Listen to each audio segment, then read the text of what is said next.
desert altar to the desert outpost. We crave more with every sweet stride. We will ride. We're opening the door. So here's to the grind. We'll tear it down. There's nothing it can never do to take down our crowd. And we will pop them down and make drum sound. There's something inside we're best to sneaking around. Now watch the ice steel. We fight to the death.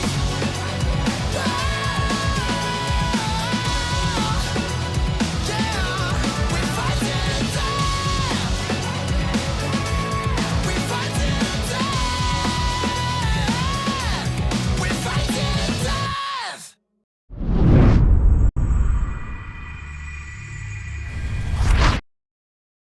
Hello, everybody, and welcome to Season 9 of the Osiris League. We are in the finals of this season. I am Brian Koo, and I am very excited to bring you the Realm of Sobek finals today between EE and NP39.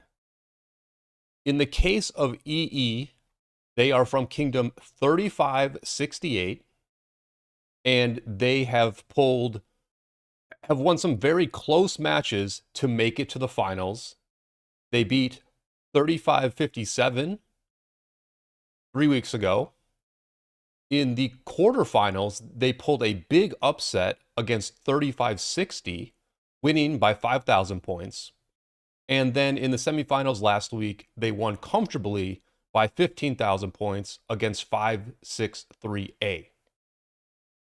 EE are the underdogs in this match, and they are going up against NP39 from Kingdom 3539. And NP39 has been an absolute juggernaut in the Realm of Sobek this season. They actually won one of their playoff bracket matches by 77,000 points. They scored almost 80,000 points, beating WOC in the round of 16. They were dominant again in the quarterfinals, beating 75SL. And then last week, NP39 pulled an upset of their own against the favored 3535. So both teams have had to pull upsets to get to this point, but they are very deserving teams here in the Sobek finals. I thank you all for joining us. I can see that EE in the chat has quite a bit of support, and this is going to be very, very interesting to go back and watch the early game play here in the Osiris League. And this, quite frankly, is going to be a bit of a changing of the guard here. Or it's the end of an era. Honestly, this is really going to be the end of an era here where the Realm of Sobek is changing because the migration rules have changed over the years, or because the migration rules have changed where very few players can migrate back. This is going to be the last Realm of Sobek where we have a lot of players on both teams who are old players that have migrated back. In the future, the Realm of Sobek will mainly be new accounts. There will be maybe a mild amount of migration happening between young kingdoms, but you won't have very old players going back to play in the Realm of Sobek.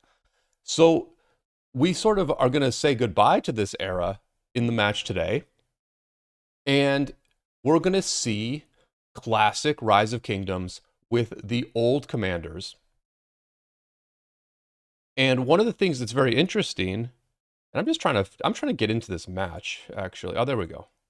Oh, we've got a couple of minutes. We've got a couple of minutes to go before this match starts, so we're all set.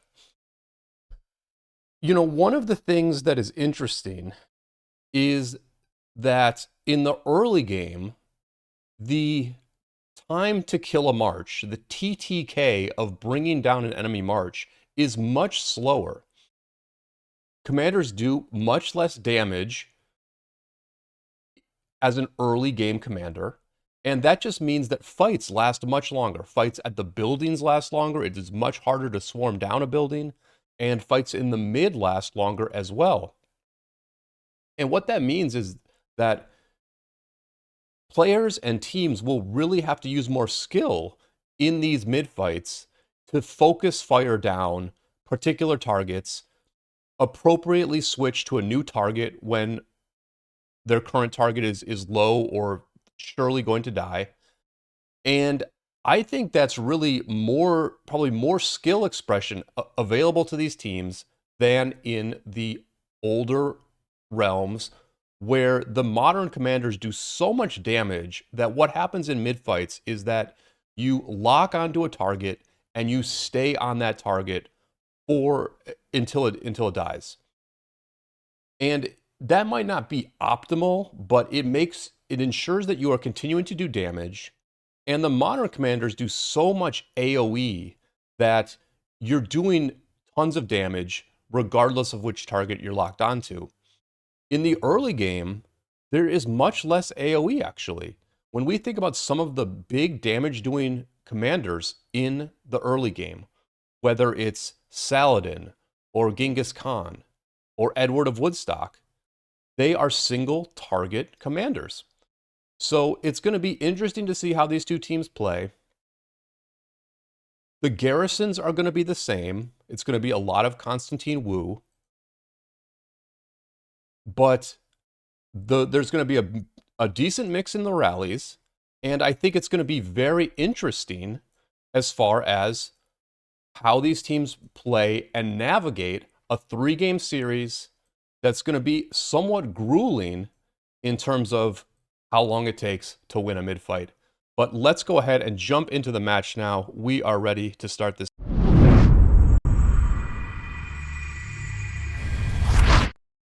Just under 90 seconds before we get going here, the leadership for NP39 just getting into the match now. They were a little late. These leadership players were a little bit late for NP39. Looks like everything is squared away for EE. And this is going to be very interesting. Very, very interesting. You know, you can already see as we just click on a few of these cities, you can see that it's a different situation than in the older realms. You know, shout out to the 65 million power player, Reckless here, who has made it to an Osiris League final. There is Sheep Love Lilith there, a little support for the developer. And here's Skullstorm here, 57 million power, playing in what I imagine is their first Osiris League final, rocking the Magpie Bridge Castle skin. Boy, it brings back memories, doesn't it?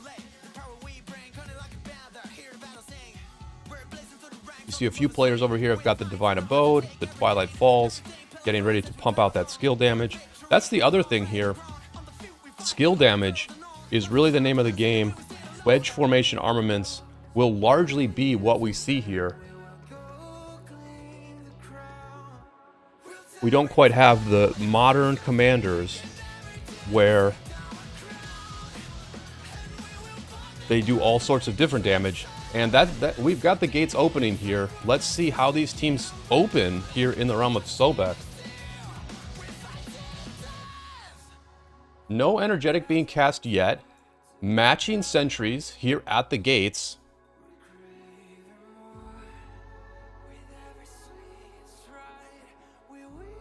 And some fast T1 marches, some small T1 marches, but they are fast nonetheless. And let's look at NP39. This is the favorite here. Well, okay, we might. This is interesting. Doesn't look like they have anybody going to the obelisk quickly. They do have a very dangerous double C here, though. This is so. They're slow to get to their own obelisk, but they are very fast heading towards the enemy obelisk. And we can see that this is a full T1 march. This double C here is a full T1 march. And on the blue side, It's a one trooper. It's a one trooper heading to this obelisk, going up against a full T1 march. That could be potential problems for EE here. They're gonna see it. They will see it with this sentry. But this is looking rough. This is looking rough for EE here, I think, because they just okay. So they've got the rally. They have a rally coming out quickly. The rally's going to get there in 49 seconds, 47, 46. But look, well, oh, it's close. Look how close this is. They are on an equal clock. The rally and this double C are on an equal clock. And that's really why you want to have a bigger march in this obelisk. Because all the march has to do is hold on for 1 or 2 turns. In 1 or 2 turns, this rally is guaranteed to get in the building. This player is not even going to stay in there. So now the double C is going to try to get there faster, but they missed the resource tile hop. So no harm, no foul here for blue team. They're going to secure their obelisk just fine. You see how close these things are. It's a game of inches at the start of these matches, but in that case, they do avoid disaster. So let's see how everybody else is rolling out here. Boy, it is different, right? Everybody moves a little bit slower in the realm of Sobek. But it looks like everybody is pretty balanced. Balanced allocations to all the lanes here by both teams. So it's hard to say where the point of opportunity is going to be for either of these squads. But certainly if you're an EE fan, and we do have some EE fans in the chat, they are breathing a sigh of relief right now because they have at least held on to their obelisk.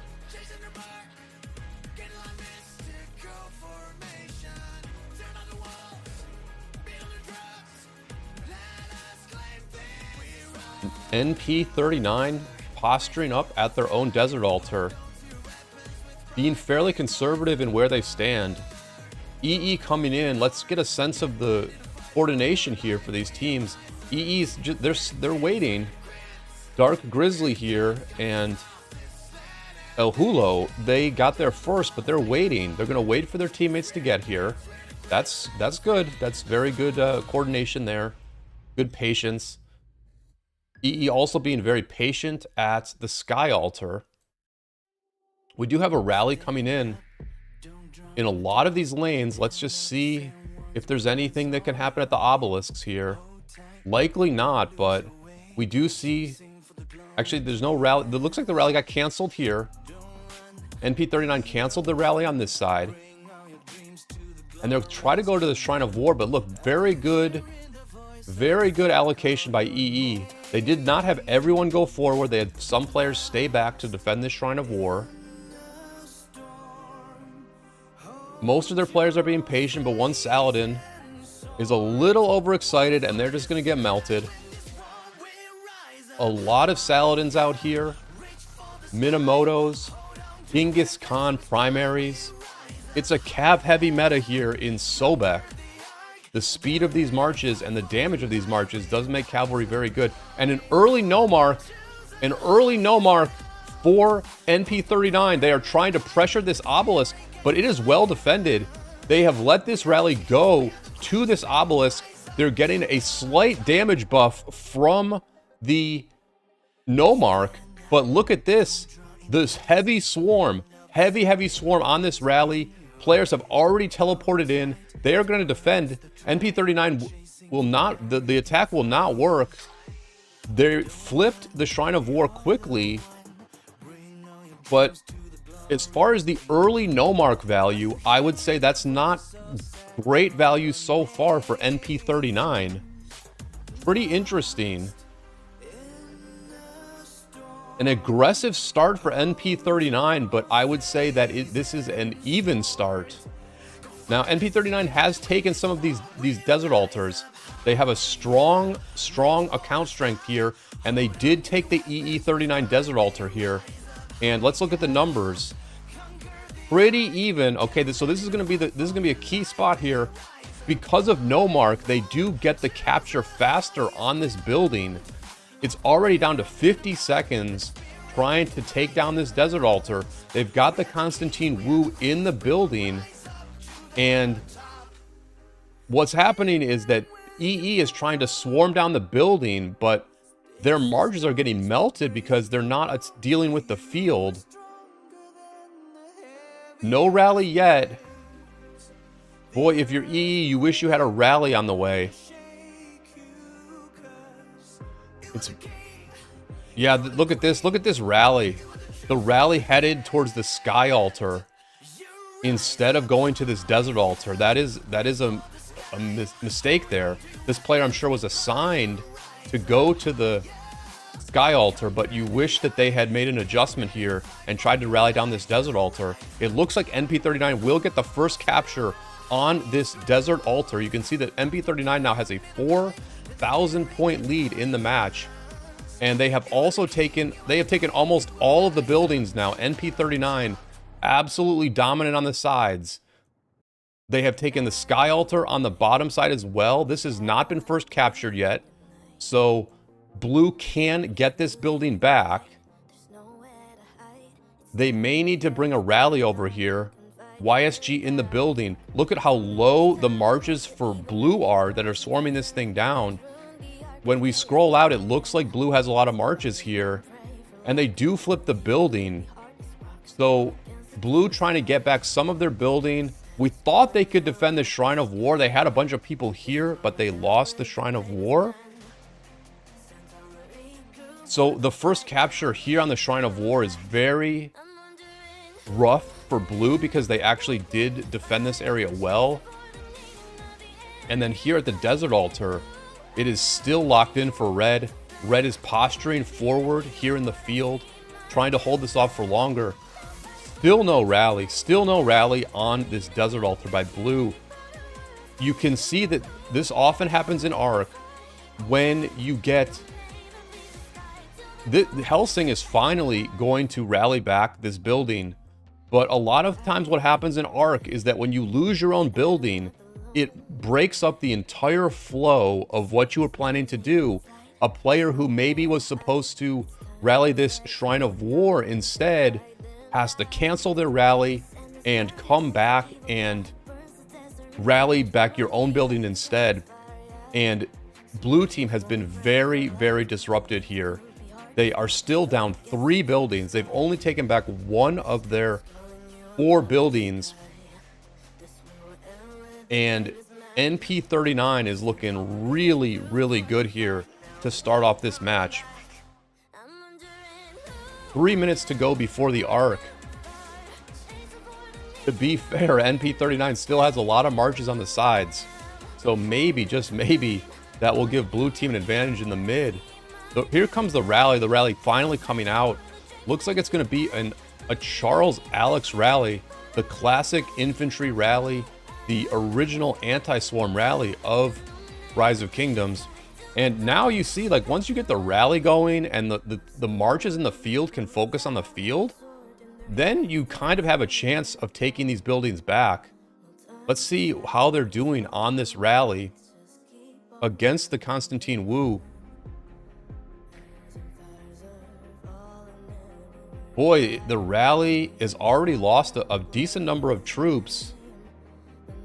It's taking a long, long time to bring down this Constantine. Boy, you wonder how strong the equipment is on this Constantine Wu. I mean, look at how slow this is going. Trying to get this building back. Arc is going to spawn in 2 minutes. We just want to keep following this. Let's just take a quick look at how mid looks. Red has gone to mid. Blue has very few people mid, streaming out of the start zone to get there. But this Constantine has put in some major work early in the match. And you can see why, because as much as blue has a nice advantage here, it's taking a really, really long time to bring this thing down.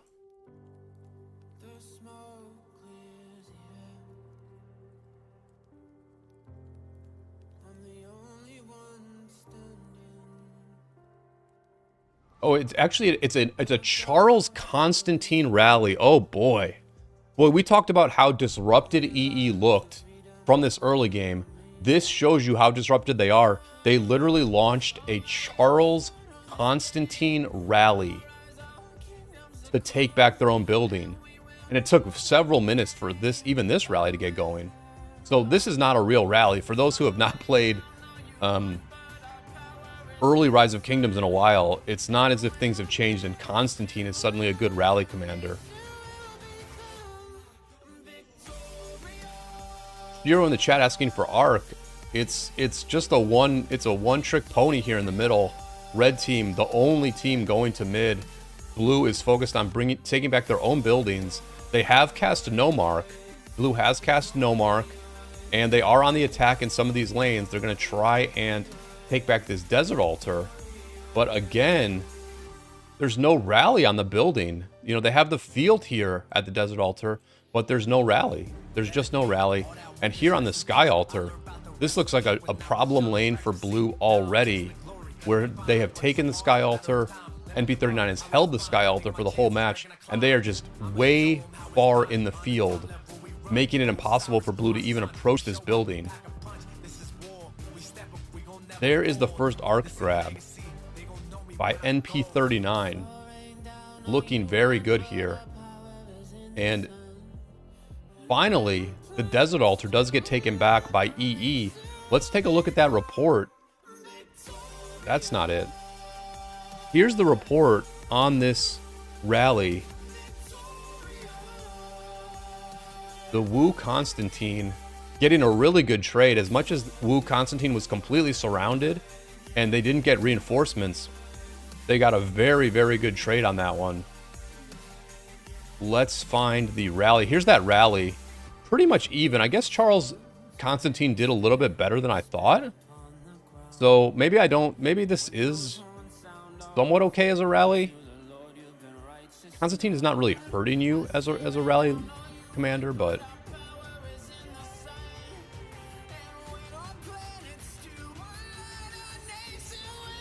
so big lead here for NP39. We can look at some of these marches. We've got the YSG primary, probably a Thutmose behind YSG. Ethelfled playing a big role here, Thutmose. Saladin being just such an incredible early game commander.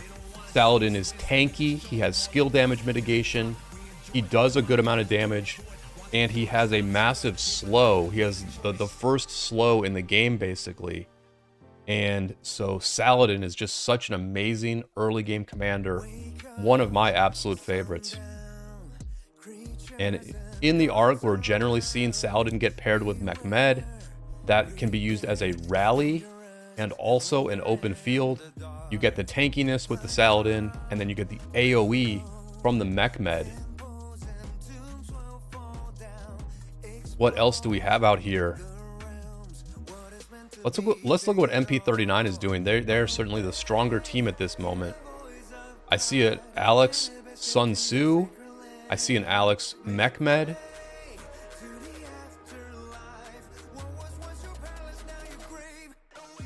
You see here that the blue team did have an advantage at this Desert Altar for 30 seconds or so, but there was no rally. There was no rally on the building. And so that was that. You know, that was really that. Let's see if they've got one up now. They don't. So even to this moment, there's no rally on this Desert Altar from EE. And look at NP39, they're just going for the obelisk. They are just straight going for the obelisk at this point. NP39 has a big lead in the match. They've got the arc coming back to their building. And let's see how the voting went for this one. Boy, in the chat, the votes were pretty much even. Which team do you think will win the match? 52% said NP39. So about half of the chat made a good read here. For the half of the chat who bet on, or who picked EE to win this match, that may have been a mistake. NP39 looking very good early on. But this is a 3-game series today, and so EE they have a lot of work to do, and they really have to lock in at this point. Regardless of whether you can win this match or not, if you're EE, you have to do a few things here. You have to play sharp enough and have enough success that the morale on your voice chats is pretty good. Everyone is still talking. The good communication is happening. And everyone is staying focused on what they're doing with their account. You also have to think about, this is a 3-game series. So as much as EE has had a bad start here, they need to have as much good momentum going into a second match as they possibly can. And then the third thing is, you're in the Osiris League Finals. This is the most attention you've ever had as a kingdom. And you'd have to represent yourself well, regardless of what the actual outcome is. So they're looking in rough shape in game 1. But I think if you're EE here, you really have to lock in. And if anything, I'd say it's NP39 that can perhaps relax a little bit. We saw them try to rally the obelisk with, you know, a not even half filled march. So NP39's perhaps a little bit loose mentally because of how good their start was. But, you know, EE has most of their buildings, has 3 of their 4 buildings back. It's just this desert altar that has been taken again by NP39 with this Saladin YSG rally. I did say we'd see a variety of rallies, and we are seeing that. Saladin YSG here. And then the thing about Saladin YSG, such an amazing combo. Saladin YSG can also be used as a garrison. It's a pretty good cavalry garrison where you have the skill damage mitigation of the Saladin, and then you have the AoE damage, the circle AoE damage of YSG, and we are seeing that in effect here. Saladin YSG holding on in this desert altar. Rally coming in. This might be the Charles Constantine again. Maybe we're learning something today about Charles Constantine as a rally lead. Certainly infantry counters cavalry. So that will be good for EE. And they do have this building surrounded at this point. We see that NP39 is coming in. They're flooding back to this spot. But marches do move rather slow. And so EE will try and flip this building back. The rally staying pretty full, which is a very, very good thing for EE. Because these marches that are in this rally, they will transition to being the garrison here in a moment. I think Rain's coming in. Look at the reinforcements coming in from NP39. Are they going to make it here in time? They're flooding in. The building does get flipped. And now these marches go from offense to defense in a matter of seconds. It looks like NP39 is going to try and clear the field. You can see they don't go straight to the building. They're going to try and clear the field. And do they have a rally up on this building? Doesn't look like a rally is on the building yet, but continued back and forth action here at this EE Desert Altar. They are holding the arc. NP39's not going to mess around. They've got an 11,000 point lead with the arc that gives them another 3,000 points. So they will have about a 14,000 point lead.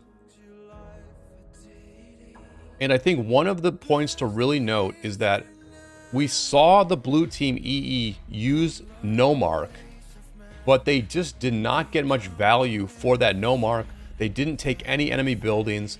All they really did was take back their own buildings. So that's one of the things with arc skills in general is, you know, you can either use them well or use them poorly. One thing I did not talk about in the pregame was that EE did have Inferno on their bar last week. And I do think Inferno is a very good skill for the underdog team to try and win one of these arcs. We'll see if they bust out the Inferno in this match or if they just hold it. Here comes the rally from NP39. It's again going to be this Saladin YSG rally. And let's just sort of look at the attack of NP39. They have largely been the class of Realm of Sobek this season. Let's see what a good attack from NP39 looks like. And thank you all for being here, and we are dropping gift codes in the chat. Be sure to grab the 2 gift codes that are in the chat right now. Thank you all for watching the Osiris League coverage this season. It has been an absolute pleasure to bring you this action, and do throw a like on the stream and grab the redeem code and put that sucker in. The redeem codes from Osiris League are generally quite good, and there's 2 of them in the chat right now. So here we go. Here's the Saladin YSG getting swarmed. The YSG is going to be doing damage to the swarmers. Look at this. We've got the Baybars in the field. Shout out to Baybars in the Osiris League finals, putting in work here with Mehmed behind him. Double AoE and doing a bit of a slow here as well. Baybars, one of the top epic commanders in the game. And you can see why, because he is getting some run here in the OL finals. The Garrison holding well here. Good hold by EE. They're starting to stabilize things a little bit. From a points perspective, they're down, but they're not out. From the points per minute perspective. And they have swarmed down the rally, and now they're just holding. Now they're just clearing the field. So a nice defense there by EE. Unassisted rally at this Shrine of War is also going to go down. Look at the names. Look at the names by 39. It's almost like they have A team on one side and B team on the other. I think that's what we're seeing. It's the B team over here. Yep. If you're on the bottom side for NP39, your name is B. And if you're on the top side for NP39, your name is A. No one can say they're confused about where to go. Time Warp now being cast by NP39, and then another no mark.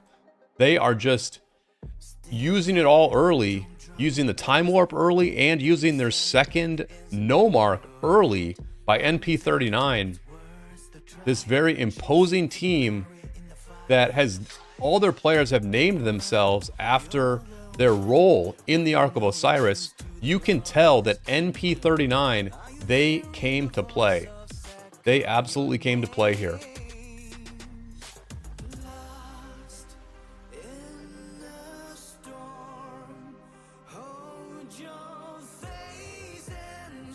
And this Sky Altar, I mean, this Sky Altar has just been a problem all match. It did get flipped at one point. At one point, they eventually took this thing down, but actually, did they?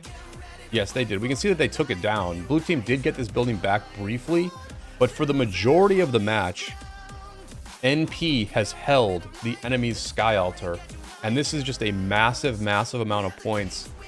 We do see that there are some epic commanders here for NP39. We've got the Sun Tzu in the field. Sun Tzu and Baybars, from a fighting perspective, really the top of the epic commander list in the early game. Sun Tzu Alex here. A lot of Alexes, a lot of Saladins here. And blue team is trying to swarm this building back. A nice push here by blue to get back their own building. There it does flip. And EE has no mark on as well. Both teams are using no mark for the second time. It was actually EE who cast it first, and NP39 just countered the no mark. They didn't want EE to have any sort of an advantage. But the blue team does get their own building back here at the Sky Altar. Unfortunately, they have lost their Shrine of Life here. big attack on the Shrine of Life. Saladin Mehmed rally here against a very small garrison. And now look at these red marches. They were thinking about rotating. They were thinking about rotating and helping at this desert altar, which does make a bit of sense because the desert altar rally, for a second time here, it looks like blue may be able to defend. They will at least take down the rally. The problem is on the backside. Look at how effective this is. Dodging some of that Wu AoE. These players here are full health and they are just shredding this garrison. Actually, I believe there's no AoE here. This is going to be a Charles Constantine garrison. So good counterattack damage on the garrison, but these players back here are just dumping damage onto this garrison. Energetic being cast in the midst of all this madness. They're trying to hold on. A couple of non-infantry marches could potentially jump into this building. They need reins. This Charles is very low, but he's holding. He's destroying these marches. We said these marches were in great position, but these swarmers are just getting melted by the Charles Constantine holding strong here at the desert altar. Can blue team do it? Can they reject 2 attacks at once? We do see that there is a lot of red presence here. The rally is down, but there is still a lot of red presence. More reins trying to get in. They just need to throw anything in. You throw anything in here. The field marches for blue around this building are all very low. You simply cannot see a white health march for blue other than the marches that are jumping into the building. That is the issue on this defense, is that all you can really do is fill and just give a love tap to some of these full health marches. But NP39 has a fresh set of full marches swarming this building. A full health Saladin Ethelfled, a full health Charles Constantine. This might be the garrison here when they do flip this thing. But EE's doing a nice job. You can see that they have locked in. As much as EE had a bad start, they have locked in and they are trying to make as good of a showing of this match as they possibly can. Garrison swap. Looks like that original garrison was going to get popped. Here's the Richard now. Richard giving you a bit of a heal. Not the worst thing to have here, but the building does get flipped. NP39 does flip this desert altar once again. Let's take a look at that report. I believe there might be a couple reports here because of the fact that it flipped. There's one part of the report. Really nice defense here by Charles Constantine. And then here's a bit of that report as well. Good trade here. Good trade for the defense. Almost 2-to-1 on kill points. And they did hold that thing to a lot of pressure. But, ooh, on the bottom side, again, this Sky Altar is once again in red hands. And the points per minute is very firmly in NP39's hands. Both teams have no mark active. It's actually just wearing off now, the no mark for both teams. But just a huge, huge points advantage here for NP39.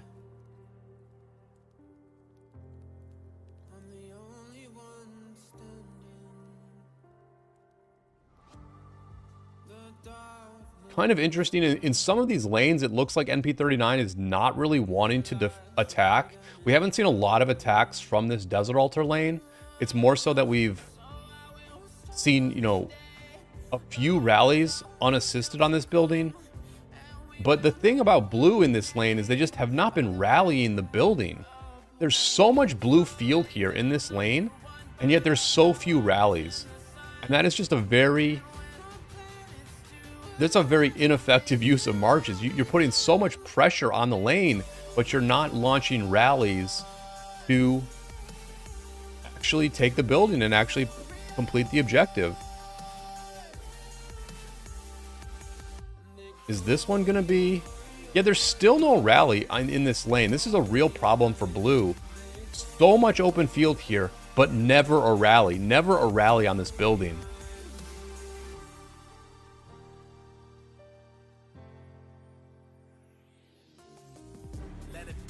They've had a few rallies here on their own Sky Altar, but even right now, it doesn't look, yeah, it doesn't look like either. It doesn't look like there's a this bottom side has really had problems with rallies. You wonder if maybe a player didn't show up or a player couldn't attend this week. I don't know what happened, but there's just so few rallies from EE. There's literally more rallies from NP39 with just no help than there are rallies by EE in this lane. And then over here, again, they've taken the field. They're going to get this building back, but there's no rally to help them out. It's just pure swarm. It's pure swarm.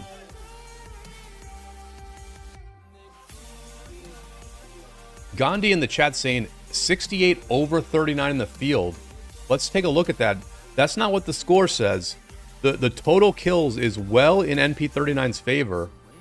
So it seems to me like NP39 has been dominant in terms of actual fighting, but they have also been better in terms of teamwork.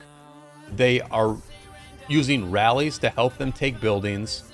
They have been flipping some of these outposts pretty consistently. Look at this player here, Knight. Looks like a much younger account because they have a Belisarius and a Babar's primary. Also Pyrrhus making the first entrance. We have Inferno being cast on the sides. Let's take a look at Inferno. I'm trying to see which march has been ignited. Kind of hard to tell. One of these marches should be ignited but needs to survive. I guess it's this one. Here's the ignited march. It's trying to survive. It will do a bunch of damage here in a second. The time on it keeps changing, which is strange.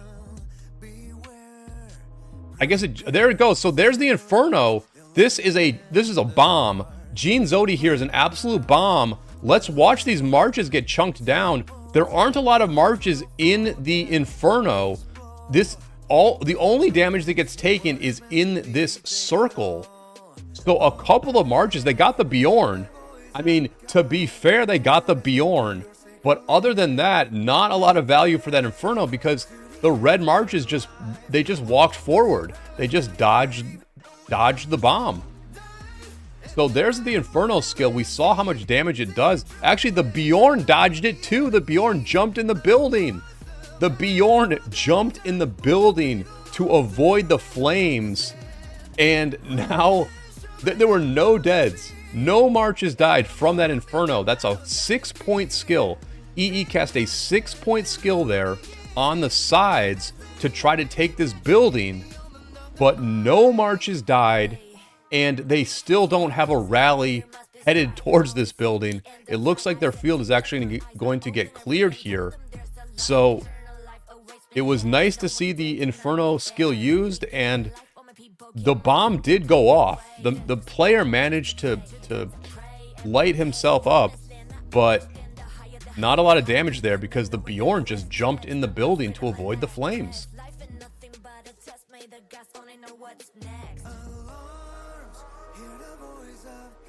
Second arc spawning in 70 seconds here. It's again mainly red here in the mid. Blue has just been having to work to keep their own buildings. Even now they don't have their own buildings. Here's the rally on this building. You know, at least here's the rally. This is what you do. You rally back your own buildings.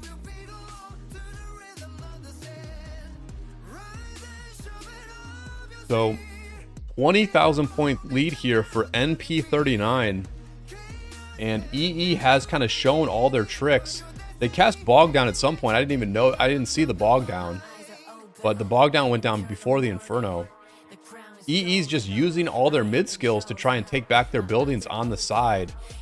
And I don't hate it because, like I said, you just have to give it as good of an effort as you can. There's going to be a game 2. It's going to be a long day regardless. So if you're EE, you really have to, you know, you really have to just put out your best effort. And if you're NP39, you're just looking really good in this match. Look at this three players trying to grab this arc. We've got a Saladin, we've got a double C, and we've got another double C here. It's going to be the Saladin who grabs it. But NP39 feeling very good about the second mid. And, you know, certainly an impressive looking kingdom here. Kingdom 3539. I will say about the Realm of Sobek, I was thinking about this before the match. We've had a couple of... winning the Realm of Sobek is a really good step in terms of a kingdom being extremely successful. Because I'm going to list a couple of kingdoms that have won the Realm of Sobek in the past. 2748 and 2975. Over the last 3 seasons, the 3 teams that have won have been the reigning champs 27WP, and then here we have it, or actually it's 489, excuse me. 2975 won in the Realm of Sobek, and 2489 won in this Realm of Sobek. These are 2 very accomplished kingdoms that have done well in many Osiris League seasons. They've also had success in KVK. Interestingly, these 2 kingdoms are likely going to merge as one after this Osiris League season. The top players from 2975 are expected to migrate to 2489. But if you can win the Realm of Sobek, it often means that you have a great life as a kingdom and have a ton of success. Although, to be fair, we have not heard anything from 27WP. I actually don't even remember. Oh, they are from 3227.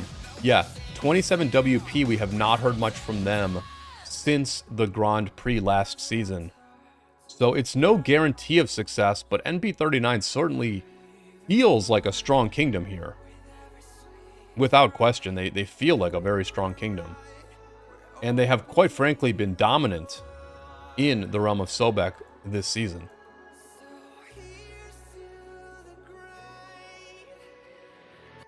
They're going to try and ambush this arc. Cossack here, trying to ambush the arc. His teammates trying to deal with this building. Again, no rally. Again, no rally on this building. I mean, maybe I missed it and it already died, but you just love to have a rally here to help with the take. Here's a rally, full rally. Full rally for NP39.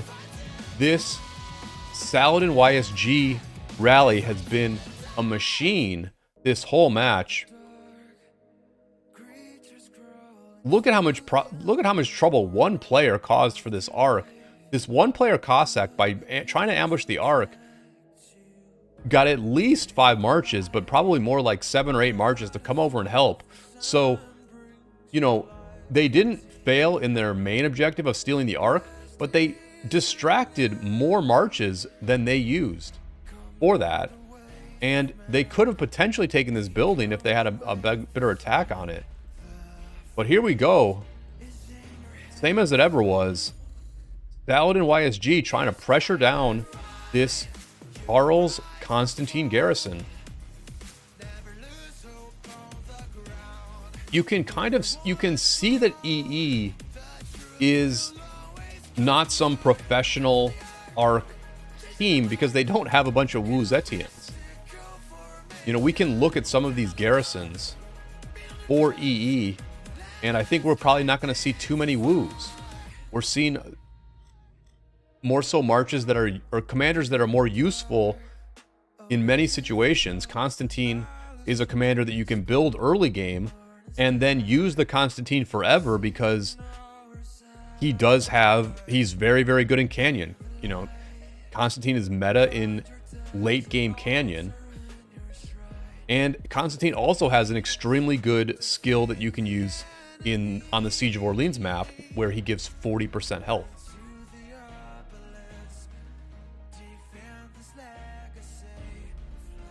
Sky Altar being taken back by the blue team, but again, heavy pressure here. Now we can see what it is that's been destroying this Sky Altar over and over again. It's going to be an Edward Amiris rally here, ripping through this infantry garrison. What's the garrison? Yeah, a Charles Constantine. If there was a Constantine Wu in this building, that would do much better against an archer rally. Wu has a lot of skill damage mitigation and does very well against archers, but you can see that EE, like I said, not a professional arc team, so they don't have a lot of Wu Zetians. They are relying on Charles Constantine, and these archer rallies are devastating the Charles Constantine. Let's look at that trade real quick. Let's look at the trade on this building. I guess it's going to be right here, huh? Oh, just dominant. Absolute domination. Now, it was not a full building. It was a full Edward Tommy rally. But look at that trade. Look at that ratio by the Edward Tommy. Just ripping through this garrison in 30 seconds. They took that garrison down in 30 freaking seconds. So look at this. They do have the rally. They've got the Edward rally on this building, but it's not anywhere near full. I mean, there were like 2 marches in this thing. They've got a bit of a push here. Blue has a bit of a push onto the building, but the rally is just not remotely full. The red defenders will swarm down the rally, and then they will try to deal with the field, because the field is coming.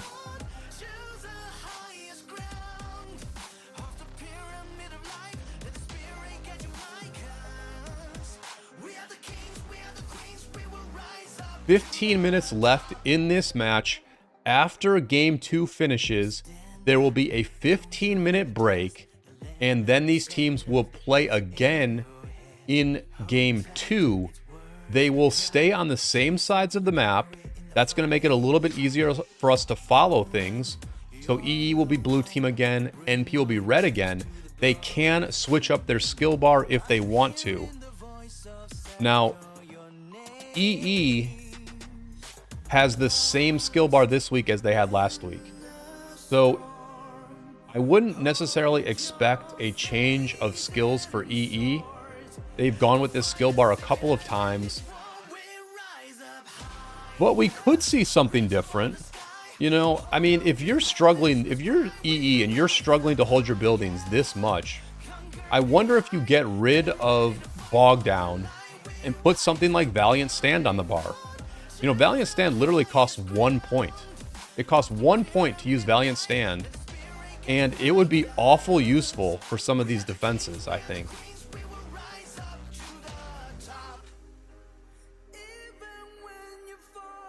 You know, there's 13 minutes left in the match. NP39 has not shown a desire for many mid-fights. They've been max holding these arcs the whole time. So I think if you're EE, you think about changing some of these skills. You perhaps get rid of Dust Up and Bog Down and throw Valiant Stand and Teardown onto your bar. Valiant Stand will help you defend better, and Teardown will help you take your buildings back better. It's something they should consider, right? It's maybe not playing for the win, but it's playing to make the score a lot more respectable and give your team a chance to have some success. Maybe you get a good defense and then slingshot forward for an attack. But I mean, you just have to face reality here that basically the enemy has held your buildings for the majority of the game. This Sky Altar has been held by red for the majority of the match. There's just no point in having Bog Down. You don't need Bog Down on your bar if you're never going to go mid, because you can't even get your own buildings back.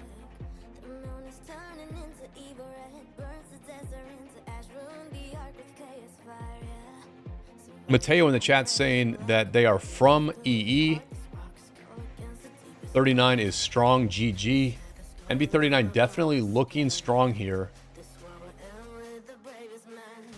to take game 1. But like I said, we're going to be back here for game 2. And I think if you're EE, you do mix things up a little bit. You cannot just go into game 2 and try to do the same thing again. The definition of insanity is doing the same thing over and over and expecting different results.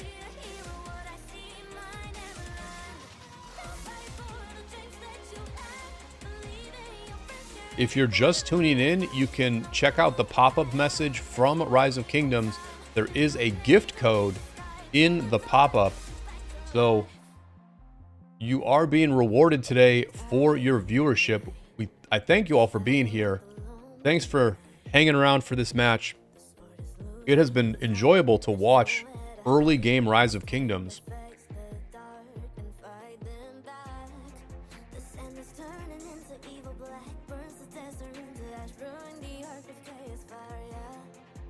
Let's take a look at the healing in this match. Look at the healing. Massive, massive healing by both teams. Big, big healing. Boy, this is going to be an expensive day of arc here. These teams, they don't have a ton of power. We saw that early in the game. We saw 55 million power players, 60 million power players. You know, this is pretty wild. Look at this, 44 million power for Kong YT. Looks like Kong is going to be a bit of a gatherer here. Kong might be sick of healing here. Kong YT might be a little bit fed up here. I don't know if that's a YouTuber or what, but Kong might be done with the gathering, or with the healing, and they're just going to go out there and meditate on the possibility of gathering. They're not necessarily going to gather, but they're going to stand close by and think, what is the meaning of life? And should I grab this food before the match ends? We'll let Kong stew over that one.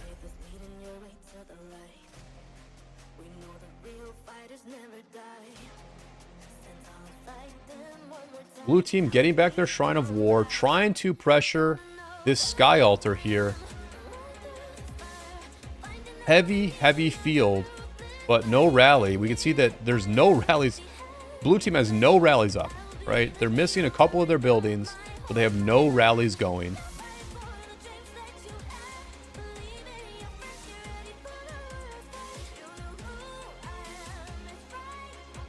You know, and it's just very difficult because these NP39 marches are extremely strong. We can see, you know, they've got the 50% expansions on. They've got the meta commanders. I mean, you just look around here at red and you see everything is a meta commander. You've got the Edward in the field. You've got a couple of Minamotos, a bunch of Alexes. And so you just can't get to this building if you don't rally it, I think. And this lane has had a tough time all day. Sean Kendrick out here with the Hannibal. What do we have behind the Hannibal? Caesar. Boy, it's a great... Boy, Sean Kendrick's got a great reinforcing march. To the death being cast here. To the death by NP39. Let's look at how badly they rip through these blue marches. They're getting here a little bit late for the to the death, but look at these. Let's look at how fast these blue marches go down. The YSG Kira is going down really fast. Here's a full health YSG trying to hold on. They're going to probably target that soon. Look, the to the death damage is just so massive. Such massive to the death damage. Now the rally coming in as the field gets cleared. Arc returned. No more arcs for this match. The kids in the chat saying 39 just eating. Yeah, they're having a big meal here. And there goes the Shrine of War. Shrine of War getting flipped again here by... Is it going to be another... We're looking for that rally. I assume it was a Saladin YSG rally. There it is. Saladin YSG rally. Oh my... Look at that. Ooh. Ooh. Ooh. What is that? Is that like... Is that almost a 15-to-1 trade here? By the Saladin YSG against this YSG El Cid Garrison? Ouch. Ouch.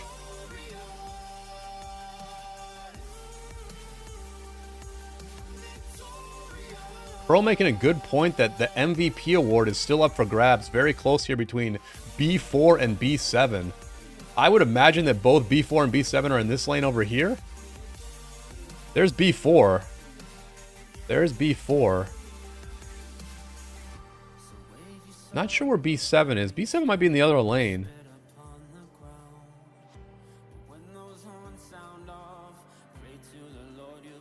I think B7 might have been in this lane here. Yeah, here's B7. So as much as we've focused on the dominance of the Sky Altar lane, the lead player in the inside lane, B7, is scoring about as much as the lead player out there. So pretty dominant in both lanes here for NP39. And the healing is starting to slow down a little bit. So I think this could get pretty ugly here in the final 6 minutes. This is what happens in normal arc matches. We've all experienced this in the normal arc matches we play, is that near the end of the game, teams start to run out of troops and the map gets very one-sided because you just don't have players coming out with all their marches anymore. You know, how many times has it happened that with 5 minutes left in an arc match, you send out a march that has 120,000 troops in it because that's all you have left? I mean, here we go right here. BRKN just walked out with 150 infantry, 150k infantry, because that's all that was left. That's all that was left. Rajo here, still bringing the full marches out. Slightly bigger player. Rajo's still hitting that heal button. But yeah, you know, late in a match when you know it's over, there's no point in using more speed ups. So you just send out what you have, and it gets very one-sided, and that's what we've got here. 5 minutes left to go. NP39 absolutely having themselves dessert at this point.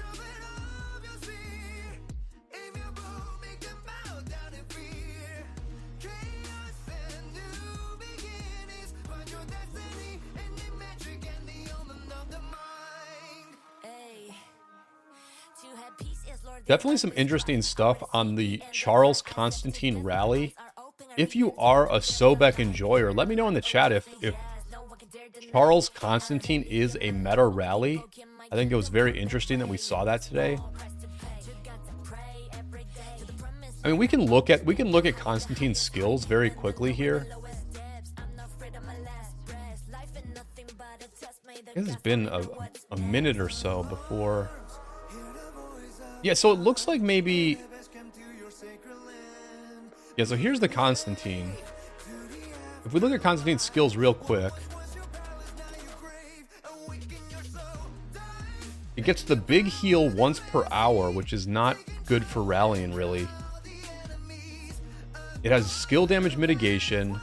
This skill only works as a garrison commander. Health. And then the buff doesn't help a rally either, because the active skill for Constantine is an AoE buff. It's just an AoE buff, and you don't want your rally to be doing an AoE buff. So I just can't imagine. I cannot imagine that Constantine is part of a meta rally. I think that it was just very poor play by EE to go with a Charles Constantine rally to try to take back their own buildings. Sheep in the chat reporting that Sheep Love Lilith did a third of the healing for EE. Let's see what kind of points that translates into. Sheep Love here in 5th. That's a lot of healing, Sheep Love. I can tell that you love Lilith with that sort of heal action.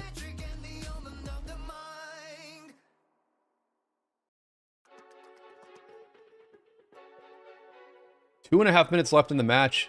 NP39 starting to eye some of these obelisks. Do they have a rally on either obelisk? I feel like this is the point where you try to rally the obelisk.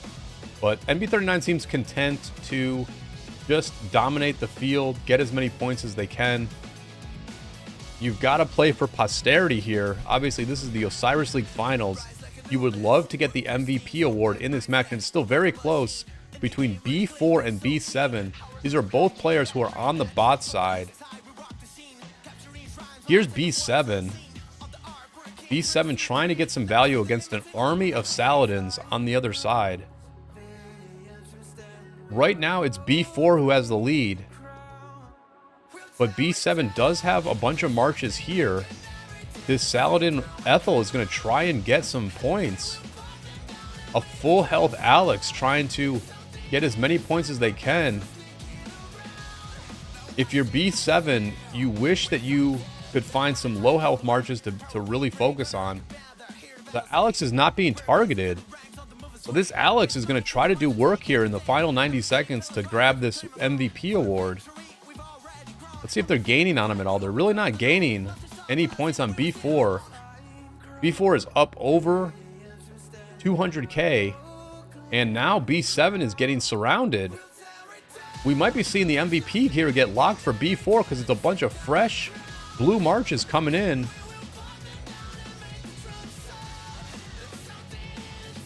Two brothers saying that he will delete the game if EE loses because he'll lose a lot of coins. Two brothers, they were huge underdogs. Why'd you bet it all on them?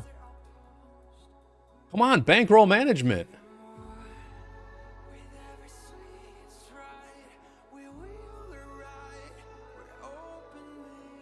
EE still has a chance. We will have game 2 here in about 15 minutes.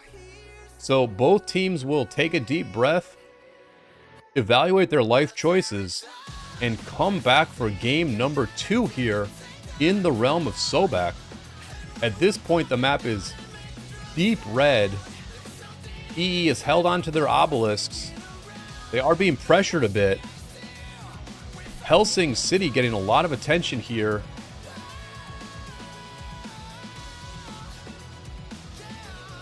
Some smoke being felt in the homeland of EE. And there it is. Game 1. Going to NP39, and B7 did do it. B7 came back at the last second to grab the MVP. Shout out to B7. Just dominance from start to finish, from one statistical category to another for NP39, winning 2 out of 2 arcs, destroying EE on the occupation score, winning only slightly in gathering. The only thing EE won on was units healed. So congrats to Eternal Empire for really giving it their all from a hospital perspective. But NP39 wins the first match, and we will be back in 15 minutes for game number 2.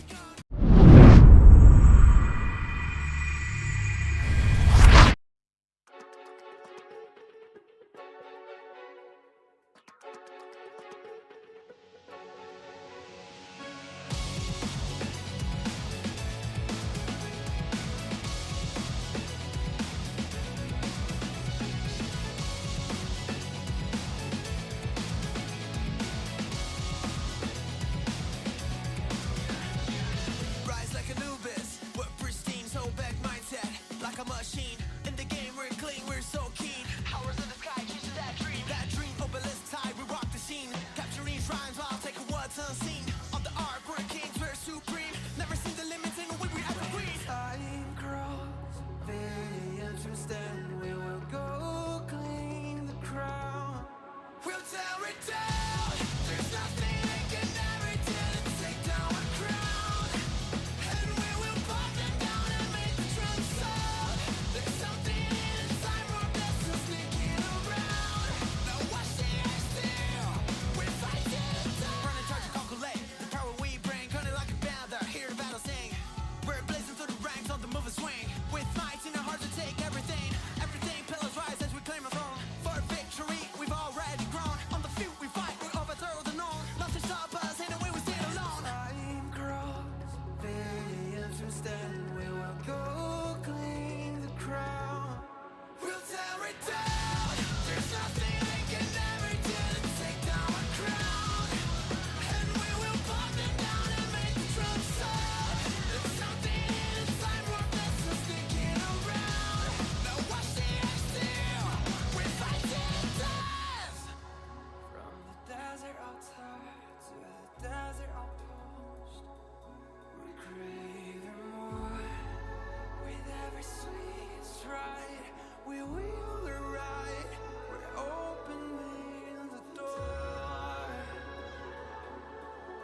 So here's to the grind. We'll tear it down. There's nothing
time to fight.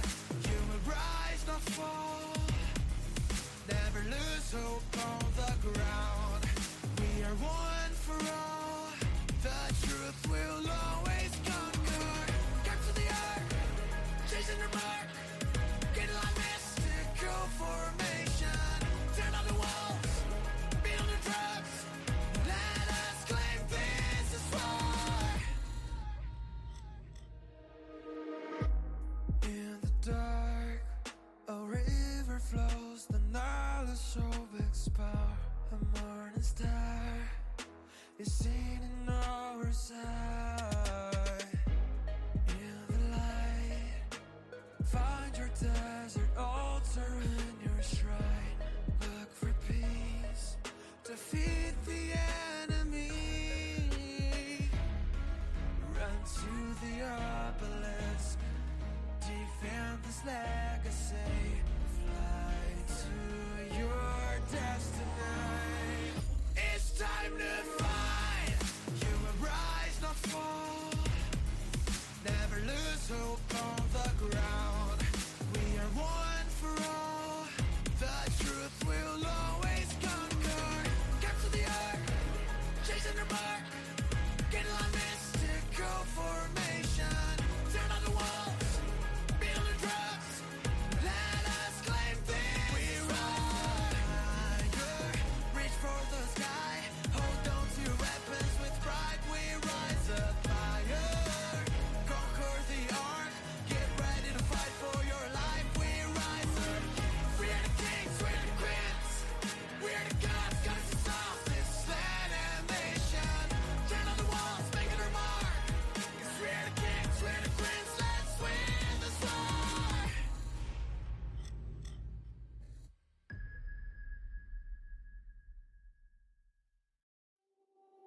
Stand up, don't drown in the dust. The land of the sand ones a prize on your hand. Hold tight, don't lose your way. Chasing for the glory to the end. Don't run, be the one. Bring all your dreams to the glorious kingdom. Are you hearing the voice of Seth call your name? Lost in the storm, hold your face and sword. Go fight a secret, I win this war. We rise up higher, reach for the sky.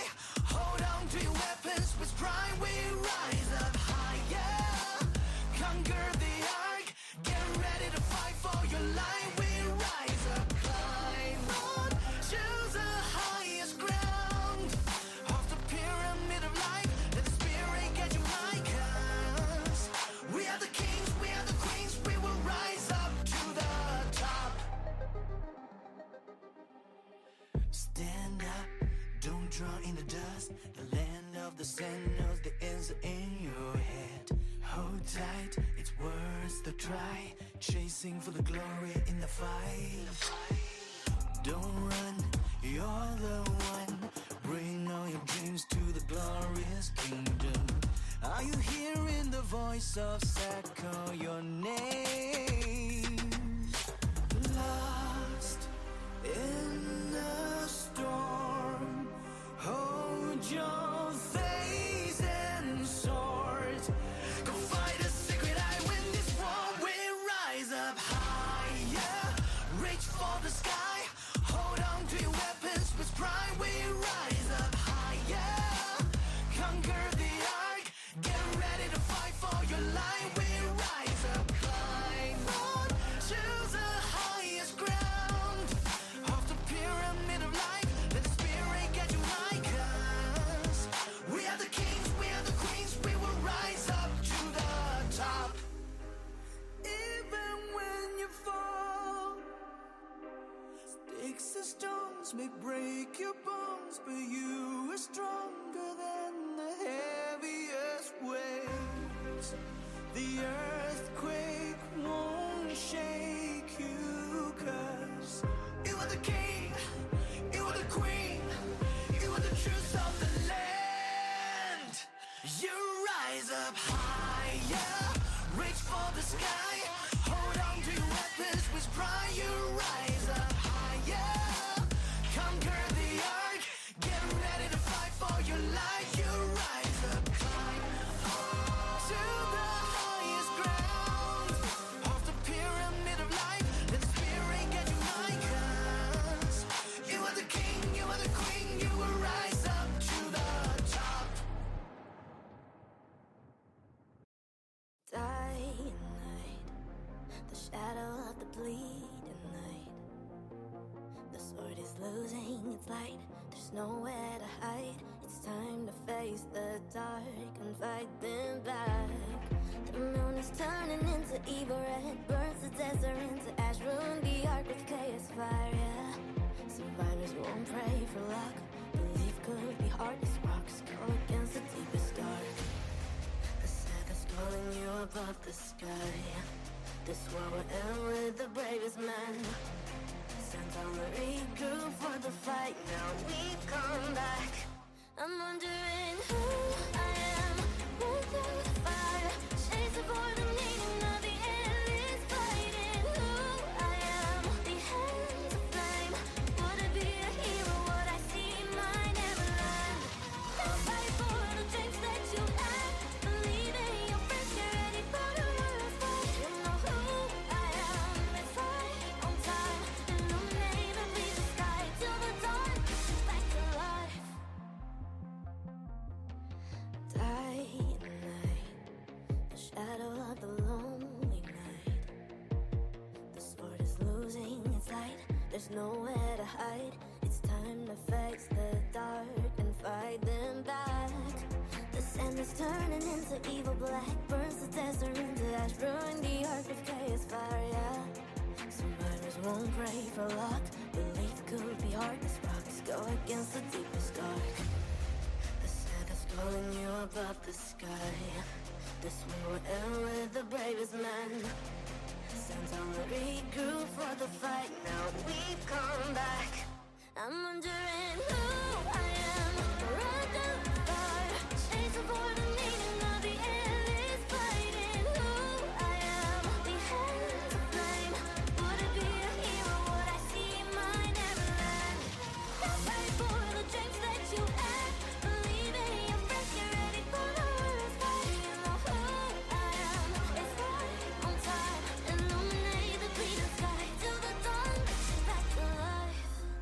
I've seen my people down with sword in their hands, still standing their ground. No time for sadness, holding my faith, just keep on moving on. As and fires are falling everywhere, crying in the air, shouting out a glorious name. The name of the Savior in history till forever. Your faith is leading your way to the light. We know the real fighters never die. Sent on to fight them one more time, now we've come back. You're gonna know who I am, run through the fire, finding out the meaning of the ruthless fighting. Here I am, the hand of flame. I will be the hero and rebuild my home, my land. I'll fight for the dreams that you had. Believe in your friends, get ready for the world's fight. You know who I am, it's right on time. Illuminate and lead the sky till the dawn, back to life.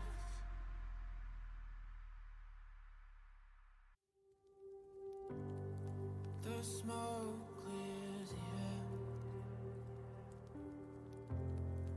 I'm the only one standing.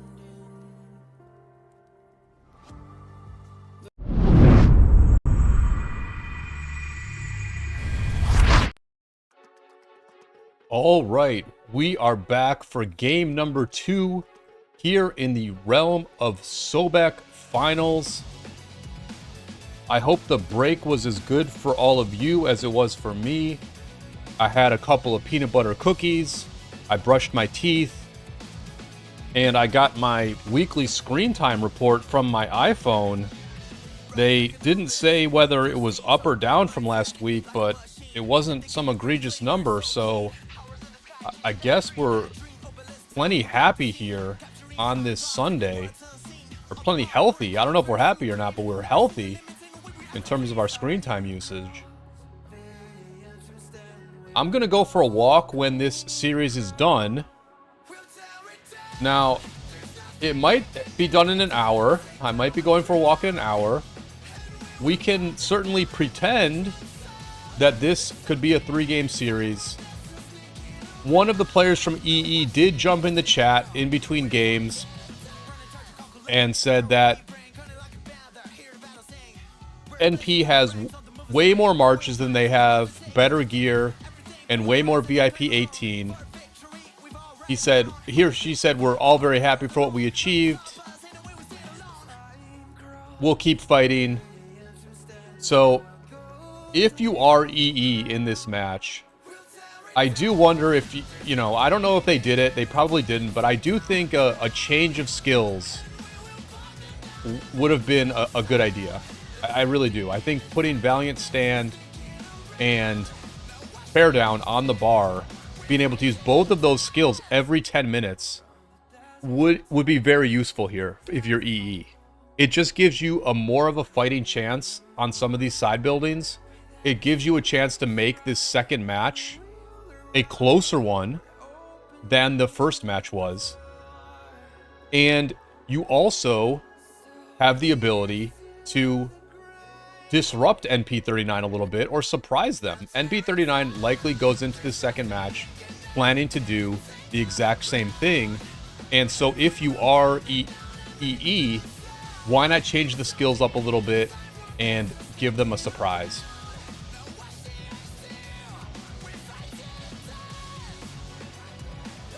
But we shall see. Gates opening here in 10 seconds. One thing to note is that in the last match, it was very close. Blue team was very close to losing their obelisk. So let's see what happens here. You wonder if NP39 got the memo from somebody watching the match that they were very, very close to stealing this obelisk.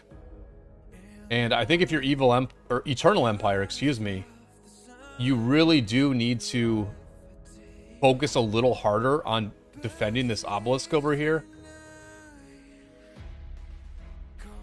Here comes that same player again. Here comes A8 again, which A8 is one of the listed as one of the key players on this team. A8's going to go for this obelisk again, and boy, it was so close last time. Like, it was just so close that I'm a little nervous for EE, especially after what might have been a bit of a letdown in game number 1. So a bit of a hiccup here for A8. Overexcited. A8 a little bit overexcited. They do get the hasty departure from this outpost. They miss the hasty departure from the resource tile. So let's see what happens here.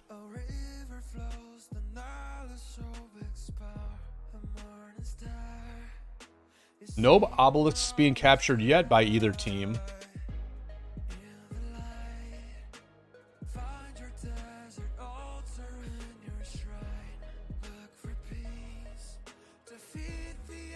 Sentries being put down by blue team, trying to scout out these early attacks. 109 to go before they get into this building. 136. Oh boy. Oh boy. Oh boy. So this rally is way behind. Not even close to full T5. You know, this is, you had to prepare for this. You were so close to losing your obelisk last time. You have to be well prepared for it. But instead, what you do is you have no one fill the rally, and it's a T5 march that's inside it, making it even slower. 1 minute and 6 seconds before the rally gets to the obelisk. But look at this. This guy's going to get in. Shout out to Deathbringer. Deathbringer is going to save the day here.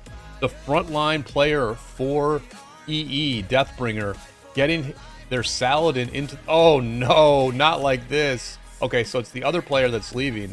Yeah, good play by EE here. They're going to hold their obelisk, so... Yeah, okay. Good job, good job. And EE is faster. EE did capture their obelisk much faster. We see that they've got about 1:40 on their obelisk. minute 55 on the red team obelisk. So a pretty good start for the blue team here. MMA, hello to you in the chat. Thank you all for watching this Sobek action. Always good to support the early game here in Rise of Kingdoms.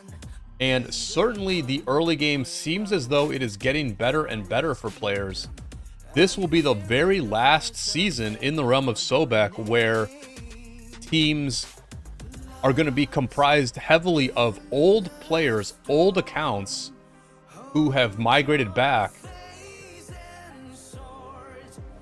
Earlier in the chat, someone from the Eternal Empire was saying that there are a lot of VIP 18 players on EE. We can see that from the animation here. They do have the VIP 18 on these accounts. This is going to be a thing of the past. In future Osiris League seasons, you will not see very old accounts like this playing in the realm of Sobek. So this is kind of this classic Rise of Kingdoms where old accounts do have a very big advantage. But in the future, Sobek is going to be more so about young accounts being as strong as they can and seeing what happens. Okay, so let's watch this now. Rally on this obelisk, full rally. Only one player swarming. Everybody else from Eternal Empire is just walking past. We've also got another March here thinking about swarming. There it comes. Let's see what kind of pressure can be applied here.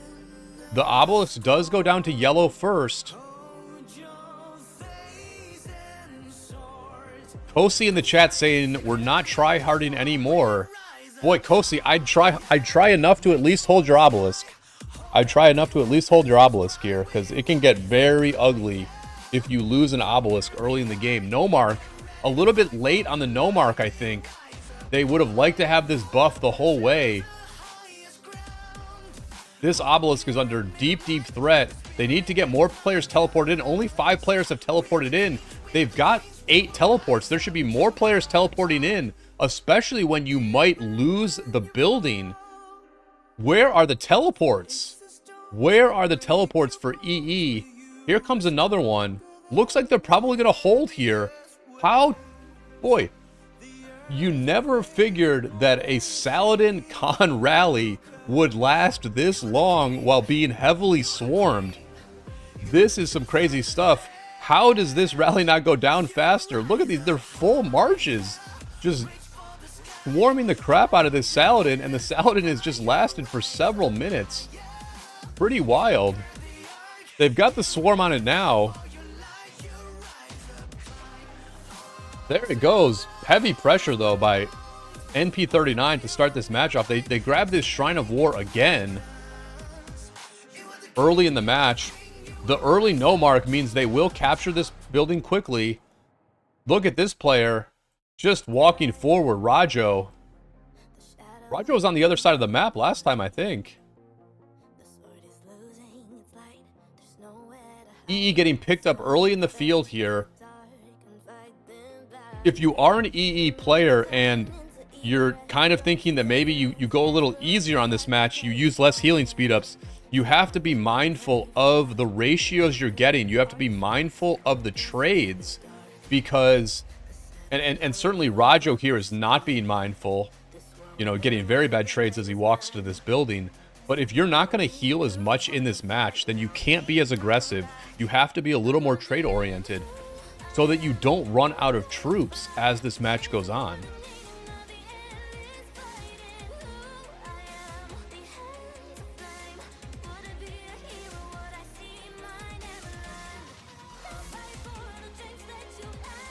And the situation at the moment is that NP39 has all of the buildings. NP39 has taken all of EE's buildings. They have no mark on. And so as these buildings get captured, the score, the points per minute, is going to be absolutely massive.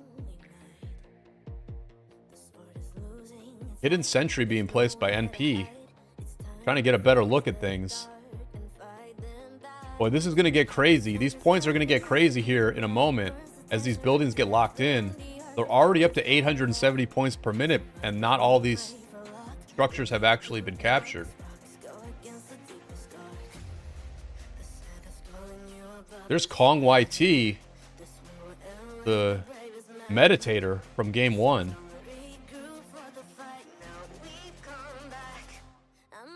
Two outposts, even 2 outposts here for NP39.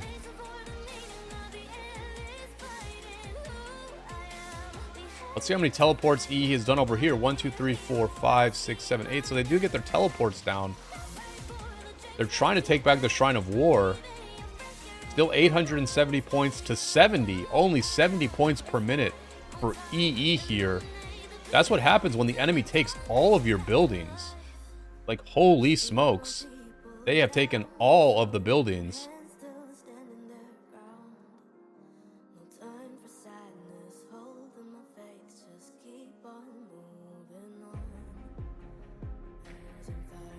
There's the Desert Altar. The Desert Altar getting locked in. We see now 1,200 points, 1,400 points per minute as these buildings get locked in by red. 1,400 points per minute to 70 points per minute. If you like blowouts, then this is the place to be, because this is an absolute blowout. Let me know in the chat, what do you think? Will blue team get pushed back to their gate by the end of this match? When this match is over, are we going to see red teams camped out on this bridge trying to hit blue marches coming out of their gate? What do you think is going to happen? Will they hold their obelisks? How bad is this going to get? Double C garrison. Boy, this is where you have to solidify these obelisk garrisons. You've got to get a good garrison in these things and hold this obelisk for as long as you can. You just know that red team has got their eyes on this obelisk. NP39 would like nothing more than to take over the entire map in the Osiris League finals. But listen, we've got an arc in 2 minutes. And kind of a cheeky play here for blue. Blue is going to go for the mid. I said that they should try to surprise NP39, and I do think they are pulling a surprise right here, going for mid. And they do have a numbers advantage. It looks like they'll have an early numbers advantage mid. NP39 now starting to rotate. No rotation from the bottom side, really. But they are rotating from the top side. And well, you know, it's going to be... We might have a mid-fight here. We might have a mid-fight on our hands. If you're EE, you just want to take this temple and get that positional advantage. I would probably go in on this ball. I would go in on this. I think El Hulo here is making a good play. Get them off the temple. Don't let them gather up near the temple. EE does have vision of everything. Very good sentry ward placed by EE. Red's also seeing what's going on. No mark being cast by EE. Trying to get back some of their own buildings. I probably would have saved this for some mid stuff. I would have maybe thought about an Inferno play here. This would be a wonderful time to cast Inferno when everybody's distracted. But they're going to go with no mark. Arc spawning in 50 seconds here. Blue team trying to capture their first arc of the series. They've got the temple. They've got a slight numbers advantage, maybe.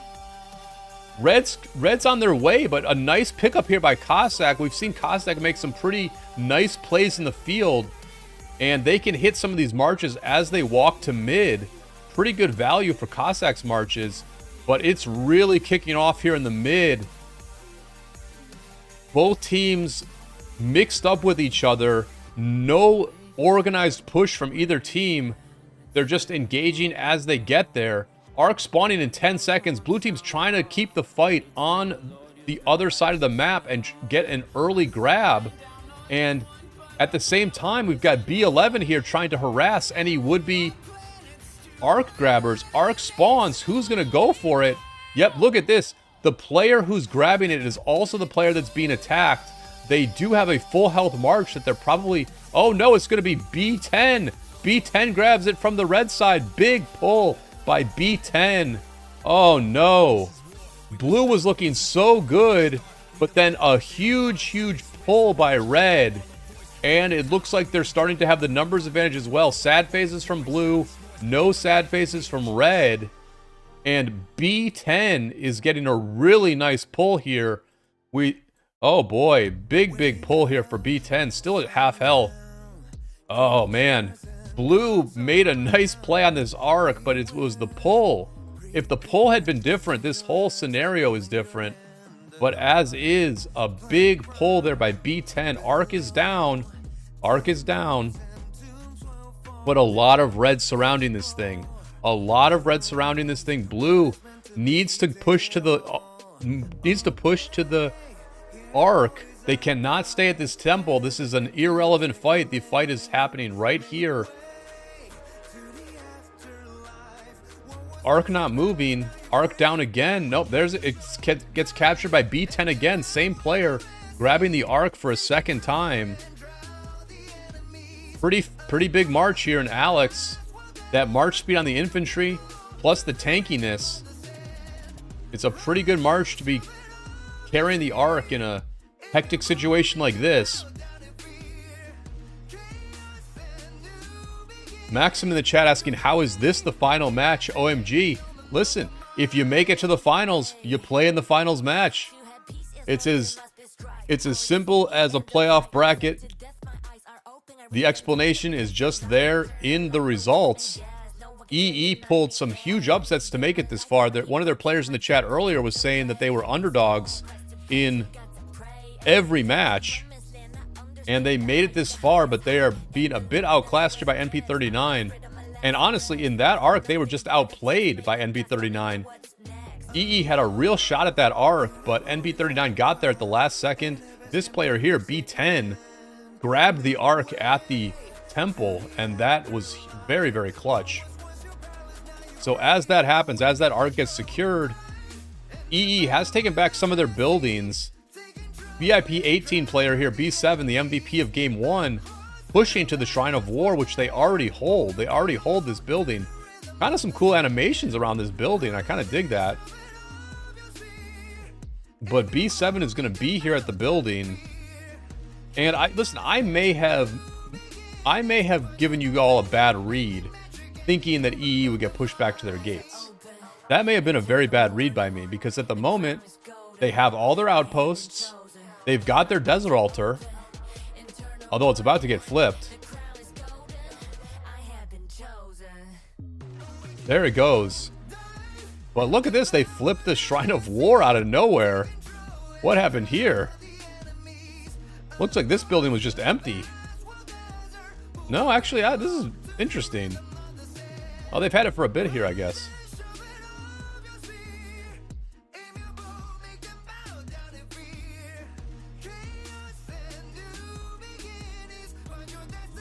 But, you know, EE has stabilized here a bit. They're very strong at their obelisks. They've got one of the enemy buildings, and they're pressuring these other buildings at least, to where at least this is going to be another respectable game. If anything, this is almost as good of a start as the last game. As much as this is a huge blowout, it's really not much worse than the first game. So I think the difference here is going to be the healing. I don't know how much healing 3568 will do in the second match, but we'll see. To be fair, NP39 did a lot of healing in Game 1 as well.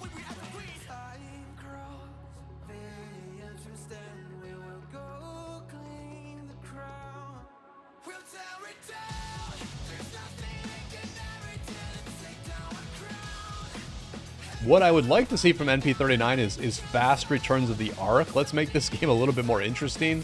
You kind of know you're going to win, but NP39 is doing things by the book here, and you can't blame them. They are here in the Osiris League Finals. They're trying to put their name on the map as the Season 9 winners, so they're just going to play the optimal game that gives them the absolute best chance to win. They're probably 99% to win at this point. If they return the arc, if they hold the arc the whole time, then maybe that ups them to 99.5%. Not a big difference, but they're gonna value that half a percentage point on the probability scale and hold this thing.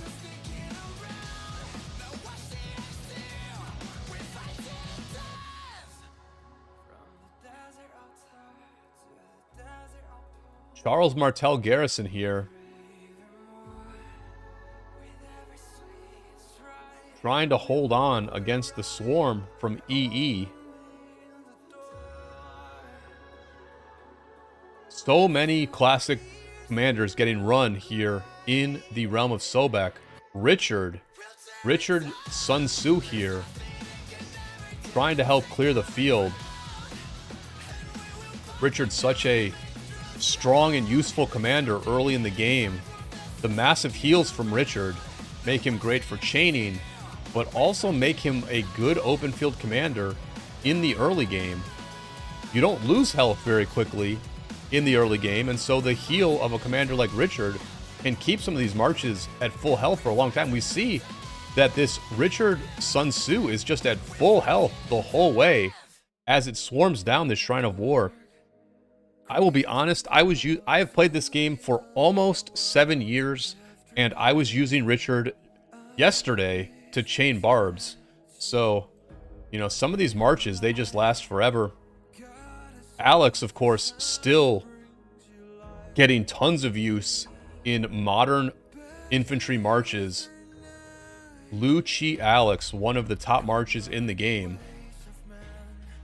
So, looking at these commanders both brings back memories, but also shows you commanders that are still relevant in today's game. Charles Martel, just a huge part of the modern Rise of Kingdoms as both a garrison commander and as a counter rally commander.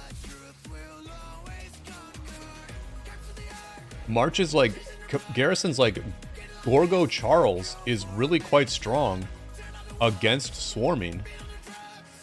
And I will be honest, we just played a very high level A Kingdom KVK a week ago, and we had the enemy, which was a very strong kingdom, we had the enemy rally with Charles Martel. I believe it was a Scipio Aemilianus Charles Martel that they rallied with. It did not trade well, but they went with it. It was a serious rally for them.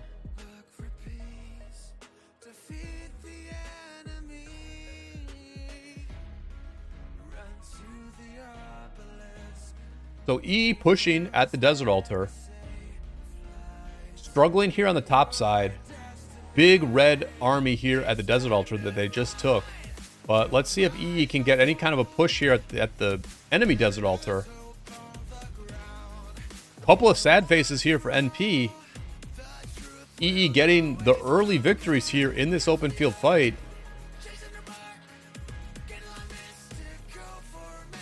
Another sad face here for red. One for EE. Pretty even numbers here. They're not really going for the building, they're going for the fight. But they still haven't had a single rally on this lane the entire day. So they're just, at this point they're like, well, if there's no rally coming ever, we might as well just try to win the fight. And they're making the best of it. Pretty even fight still here.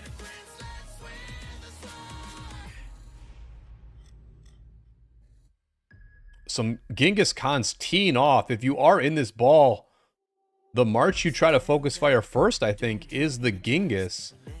Very squishy, the epitome of a glass cannon, Genghis Khan.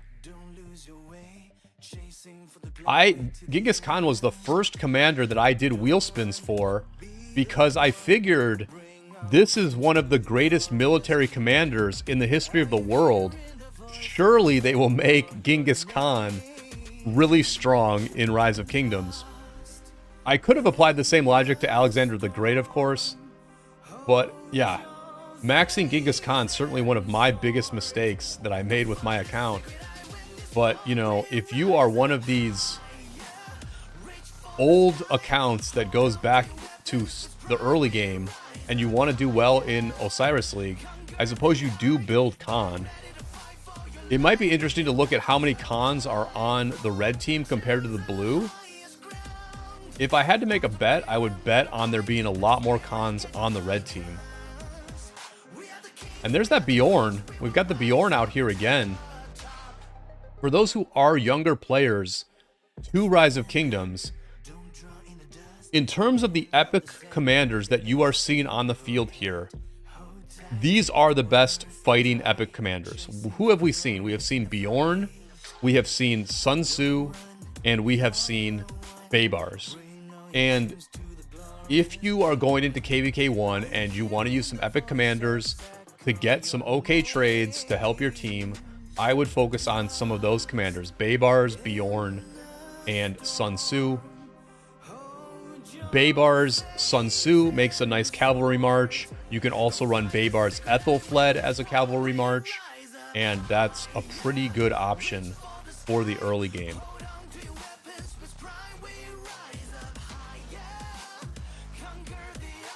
But here we go. Blue team holding on to their Shrine of War. Never. But I think if you're on the blue team in this lane, if you're Sean Kendrick after this match, I think you need a bit of therapy. I think you need a bit of ROK therapy after this match, because you've just spent 2 hours getting absolutely beaten up in this lane. I mean, Red has held this Sky Altar for the entire 90 minutes that we've been watching this thing. I honestly think Red has held this building for at least 80% of the time. And at this point, Blue can't even reach the building.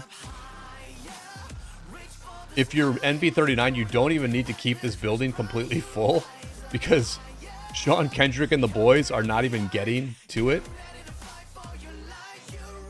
And they're just getting melted over and over again. Another meltage for Blue.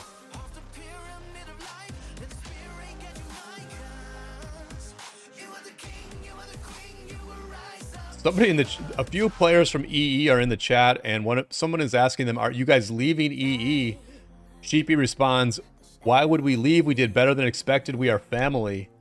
Certainly, a nice Osiris League run like this can set up teams for success. If you're EE, I think you probably have some recruiting opportunities after this. If you're NP39, you can certainly reach out to some good players and be like, "Listen, we've shown you what we can do. We are the Osiris League champions." These results stay on the Alliance banners for these teams. And as I said in the first match, when you look at the history of the Realm of Sobek, you see some very strong teams that have won. Now, listen, a few of these teams have gone by the wayside. 1994 is not a team you hear from too much. 2361, not too familiar with them, but look at this, 2489 and 2975, two extremely successful kingdoms that have won the Realm of Sobek in the past. And also interesting, this is very interesting, since the Realm of Sobek began, every single team that has won in the Realm of Sobek has been Asian. We've got a Vietnamese team here. We've got another Asian team here in Season 5. 489 is an international team today, but back in Season 6, they were heavily Vietnamese. 75 DC is heavily Vietnamese. 27 WP was Korean. And with NP39 here, we have another Asian kingdom. So in the history of the Realm of Sobek, only Asian-based teams have won this realm. I think that's quite interesting. And certainly as the game, as you get later in the game, as you get into the Season of Conquest, we have seen international teams do better, both in KVK and in Osiris League. But in the early game, where your spending is a bit capped, right? You do need to spend a bit to be successful in Sobek, but you can only do so much. You can't build all the commanders. You can't do much with armaments. So spending is a little bit capped. And if you just keep migrating back over and over again, you can really minimize the spending. Inferno being cast now. The Inferno being cast mid. We've got 2 minutes to go for Arc. Red team with lots of numbers here. So here's the Inferno. They're going to try and kill the Inferno. Kos, the player who's been chatting. Kos was chatting in YouTube chat, but he's going to try and live. He needs to live for a few seconds. Can he do it? It looks like he died too quick. It looks like that Inferno was snuffed out. There's the emoji. Kosi14 spending a little too much time chatting, not enough time shucking and jiving here on the field. And NP is just going to lean right in with the to the death. They destroy the Inferno, and then they cast to the death. The ultimate insult. The ultimate hold my beer here for NP39. They are just going to destroy EE. They've got the numbers advantage, they've got the skill advantage, and they've got the account advantage. I think the second mid of this match is going to go the way of the red team.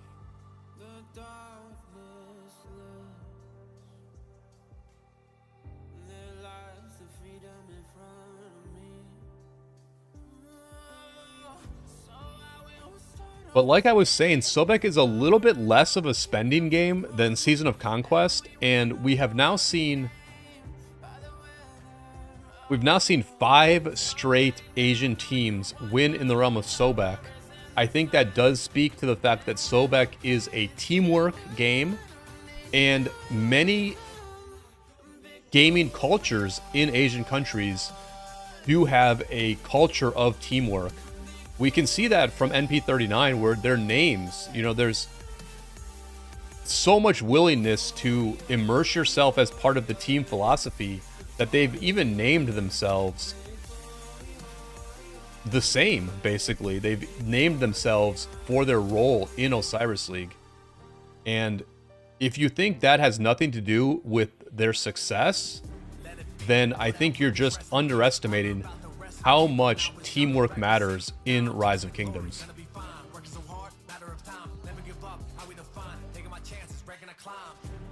People have talked about the account strength in the chat. Some of the people are talking about how there's more VIP 18 and more account strength on the NP39 side. But as the person who has been casting this match, and as someone who is a pretty objective observer of ARC play, I would say that NP39 has had much better teamwork than EE. Yes, they might have better account strength, but I think their teamwork and their strategy has also been better. They've rallied buildings consistently throughout the match. They have attacked as a group. They've gotten very good value for their no mark. They've had really good garrisons in buildings, but then they've also had meta rallies. What I've seen from EE is that their rallies have been very inconsistent. They often don't rally, and some of the rallies they do use are obviously non-meta rallies. I mean, Charles Constantine is just not a good rally. So, to me, yeah, you can point to account strength if you want, but what I see from NP39 is very, very good teamwork. And teamwork makes account strength look better, right? Like, if you have a good account strength but great teamwork, it makes your accounts look even better than they are. And conversely, if you have weaker accounts, but you play with very good teamwork, you give yourself opportunities that you otherwise would not have. And we just didn't really see that from Eternal Empire in this match, where, they didn't take their buildings back effectively enough. Their Inferno play was not very good, right? Imagine if EE had more rallies on their buildings, if they had mobilized to mid once or twice to surprise the enemy, and if they had cast Inferno very effectively, the match would have looked different, and we wouldn't be talking about the account strength so much. I mean, NP39 would not get such good trades if EE would fill up their rallies, but they're not filling up their rallies. There's literally one person in this rally.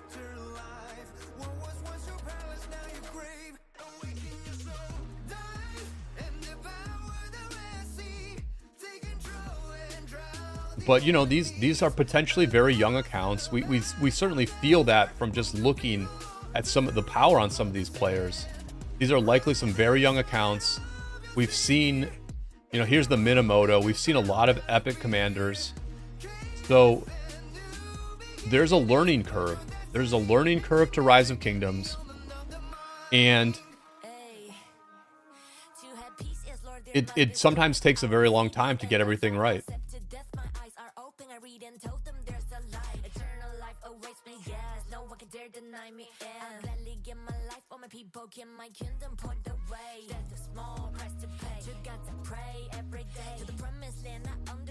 So here's a big blue army here trying to get to their Shrine of War. We see that B7 is even more dominant in scoring this game. This inside lane's been doing very, very well for the red team.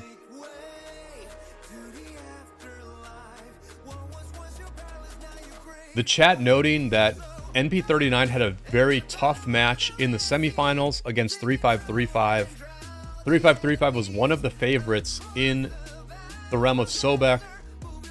They have good account strength, but also well-respected leadership.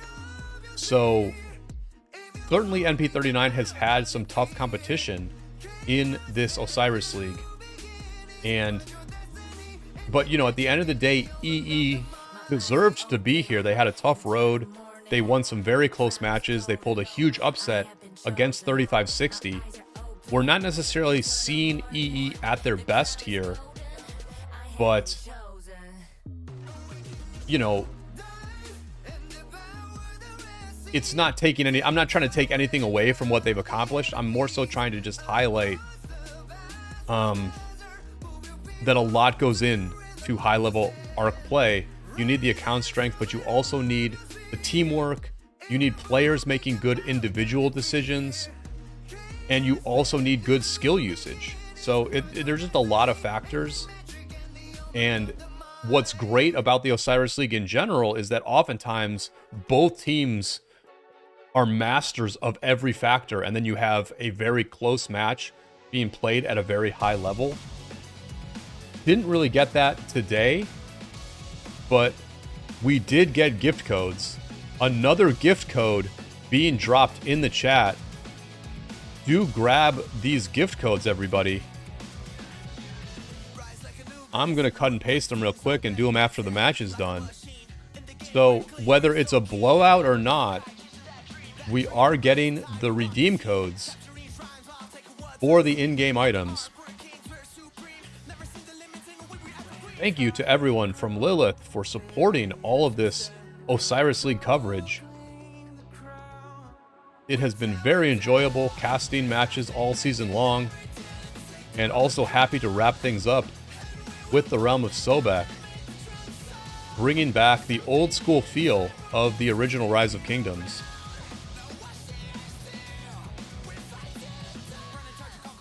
And both teams, all the players in this match, they will be getting the Adjudicator Castle skin. It gives 3% training speed and 3% attack, and is also a very nice looking castle skin. So you just leave that skin on whenever you're training troops and look very, very cool as a Osiris League semifinalist.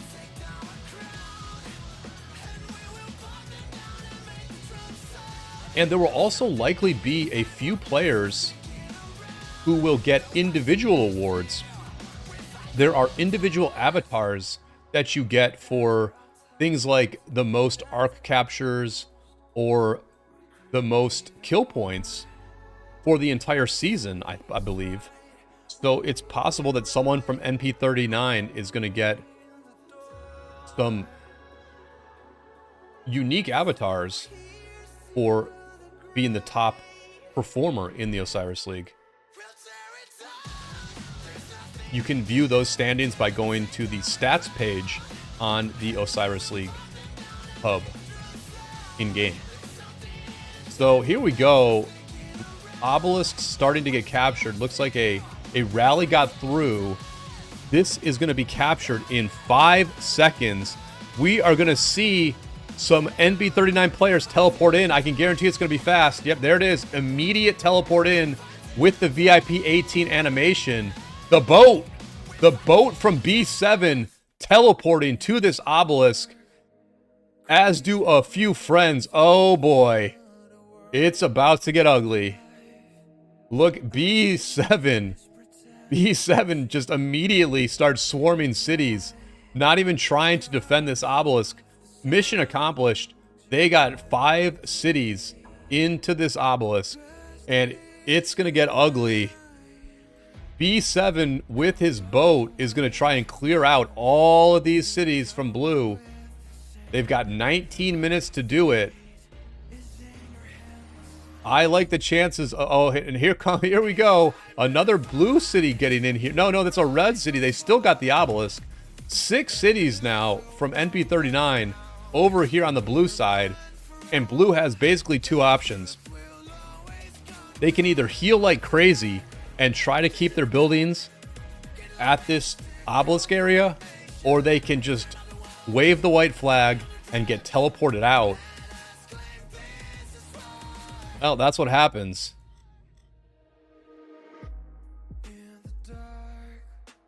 And look at this, obelisk is just staying full now. EE not really having much success at all trying to flip this obelisk back. Gene X Popochi is going to be the first target. You've got B4 here. B7. B3 lurking around, but B7 going heavy, full swarm on this city here.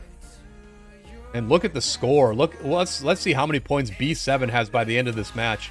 I think B7 probably doubles their points by the time this thing is over.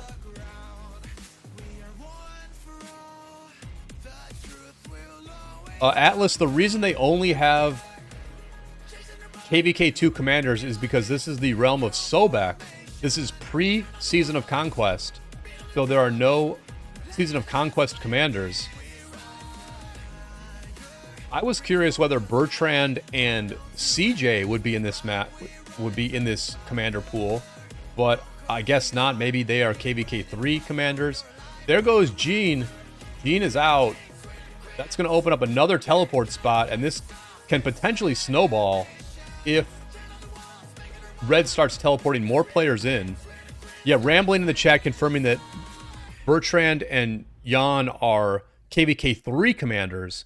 So these are going to be only KVK2 commanders here in the realm of Sobek. Jan is saying that OL is too easy for us. That's why we give the win to 39. Raise your hand if you believe Giannis on that one. Bit of a stone face emoji at the end of that claim.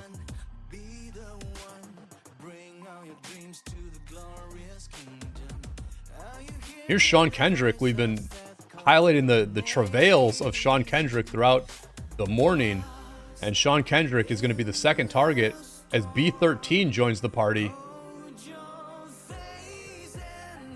Dust up being cast by EE.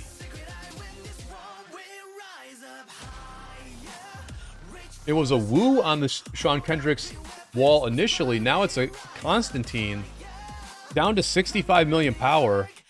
Let's see what B7 is up to. B7 has already gained 20k points in basically a couple of minutes. So like I said, I think B7 ends this match with about 260,000 points, which is going to be a massive number for the Osiris League Finals. If you're NP39, you are just loving life right now. You feel very good about winning the entire Osiris League, and you get to take over the enemy's obelisk area before this match is done.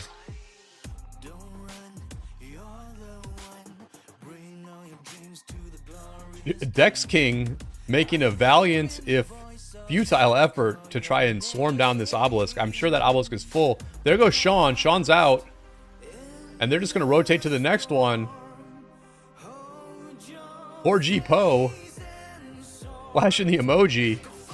And poor G Poe is going to see how long they can last. Like I said, I think this obelisk area does get cleared. One player teleporting out.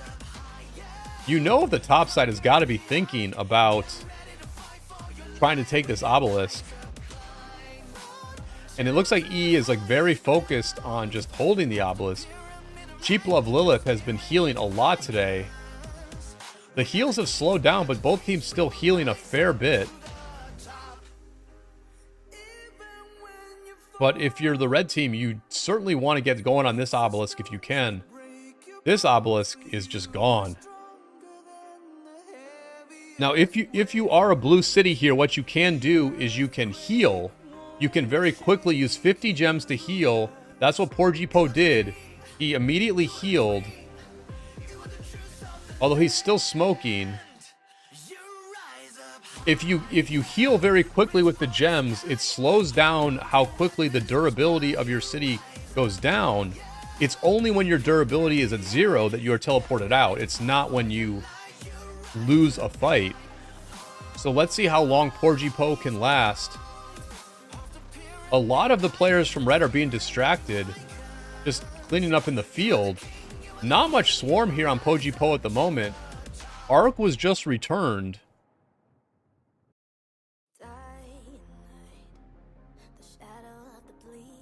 A bit of trash talk in the chat about KVK3 and KVK4.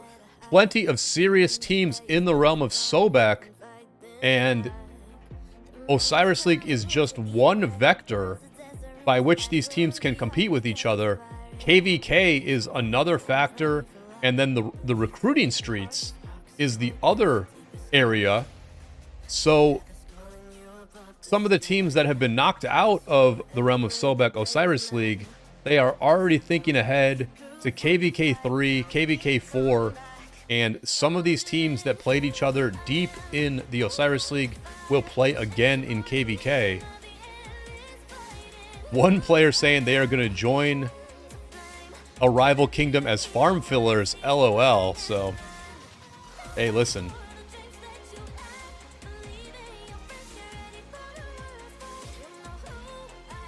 A lot of these top kingdoms who are in the realm of Sobek, I think they are smart to take the Sobek competition seriously.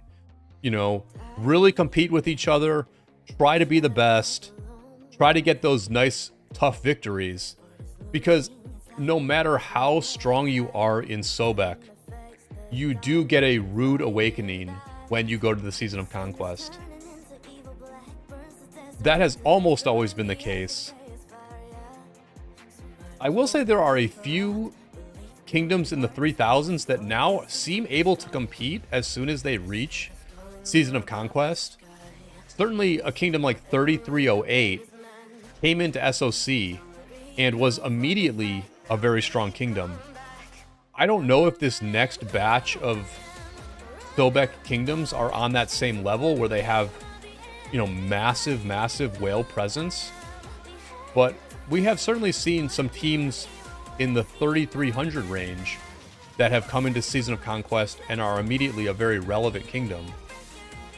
So that may be the case with these 3,500 kingdoms as well.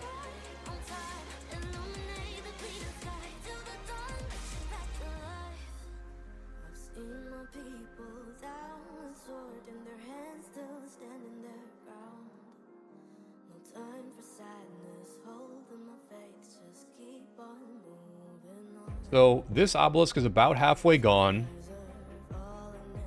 They don't seem, NP39 is a bit relaxed at the moment, I would say. They're not totally focused on swarming down all these cities. If a player jumps out in the field like Rajo keeps doing, then they're just going to attack the field players, get those easy trades, rather than hit some of these cities. But here we go. El Guero, the next target. B4 and B7, they are the cleanup crew over here, taking out all these cities. B7 now up to 200,000 already. I think I underestimated how many points B7 is going to score in this match.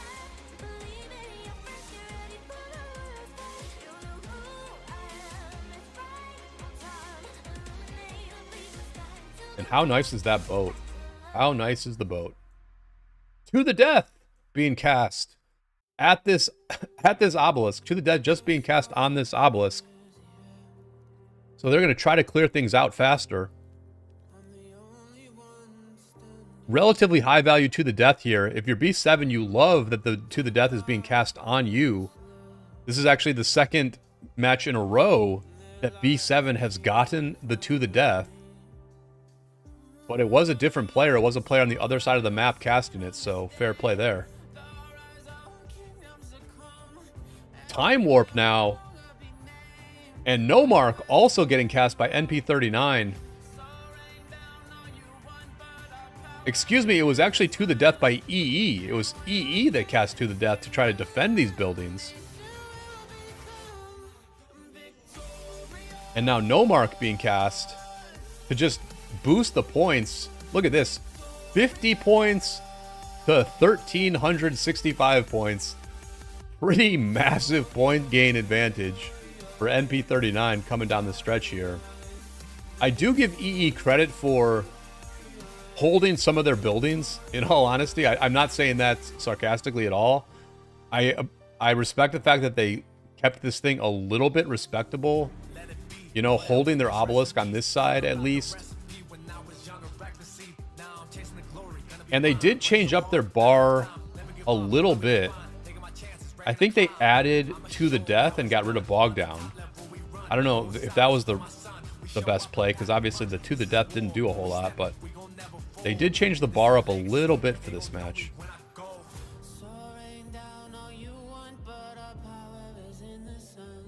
Two cities now being swarmed. They're going to try and clear all of this before the match is over. They've only got 8 minutes to do it. But they're doing 2 at a time at this point. El Guero's been holding on pretty well here. The power's getting low, down to 63 million power.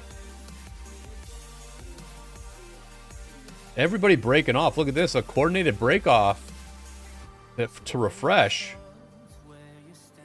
And still some heavy fighting around this obelisk. Blue's trying to take back the obelisk. Decent swarm here. They're pretty fresh. A bunch of high health marches here, pressuring the Saladin YSG garrison. There it goes, flipped. E gets the flip. If they can hold for 2 minutes, they might be able to teleport some cities back in.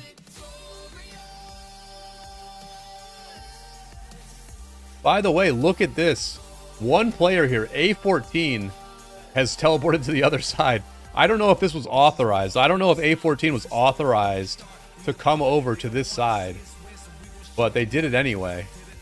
Because you need A14 over here. You need your players over here. Oh, look at this. What is going on here? It looks like this obelisk was stolen and a blue player teleported in. They might not last long, but props to Zataria for breaking on through to the other side. And Dex King is already gone. Dex King went down pretty fast, but El Guero's really holding on here, but look at how few troops El Guero has left now.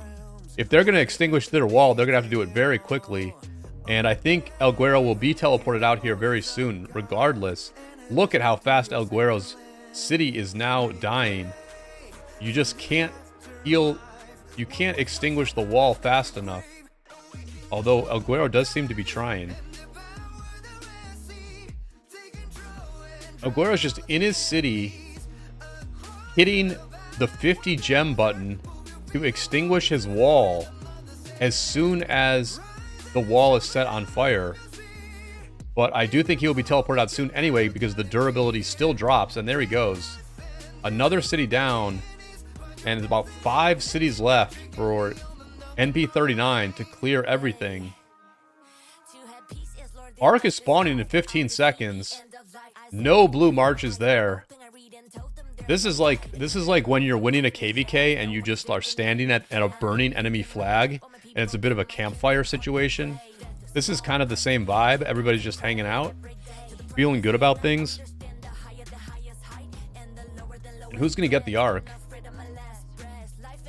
There it goes. A11 grabbing it this time.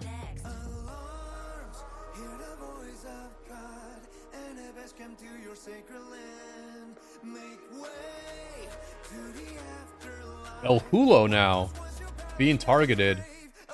El Hulo's a little bit bigger. El Hulo's got more power than some of these other cities had, so El Hulo may be able to last longer.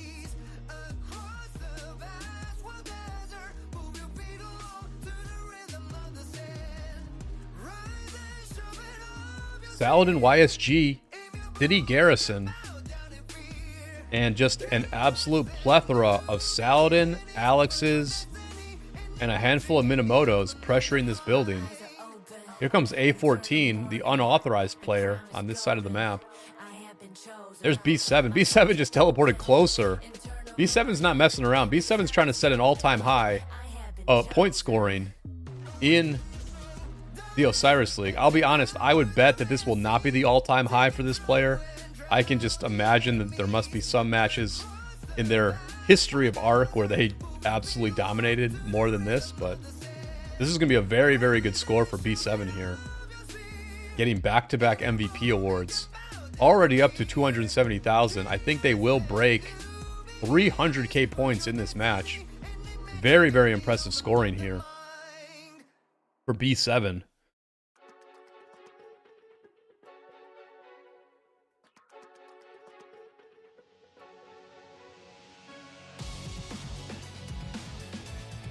And look at this, the two buildings for blue, they've got their own obelisk, and they've got this enemy outpost. Nice play. Nice play. Empty outpost. And Oogie Man here just running around with the Belisarius. But there you go. There's Boogeyman over here. I don't think he's going to have as much success at this building. You know, this is one of those things where you don't see this march yet, but at this point, Oogie's going to realize, one outpost steal is enough for me. Oh, there we go. Flipped another one. A7 sleeping. Caught sleeping over there. Oh, this player went down fast. The 80 million power went down fast. Here's Rajo. Rajo's been involved in a lot of stuff today. Rajo's been healing. Rajo's been, you know, out there doing some interesting stuff. I think Rajo's probably going to be one of the top scorers on a set. Yeah, Rajo's here in third. So Rajo is not really messing around. The top scorer is right here, Jakta. So let's see how Rajo can do, whether Rajo can last for a long time here. Look at Jakta just trying to... I don't know what Jakta's doing, but... pretty soon Jakta's going to need to bring their marches home because this city's next. I would start swarming this city now. When you see their marches over here, when you see their marches are out, I think you start swarming this city right now.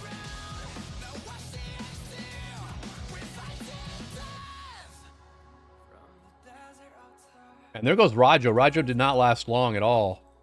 Down to 4 cities. And Red is just in an absolute blood frenzy. They're not noticing. They're not noticing that Jakta's marches are out of the city. So they're going for Kos instead. Kos was in the chat earlier from EE.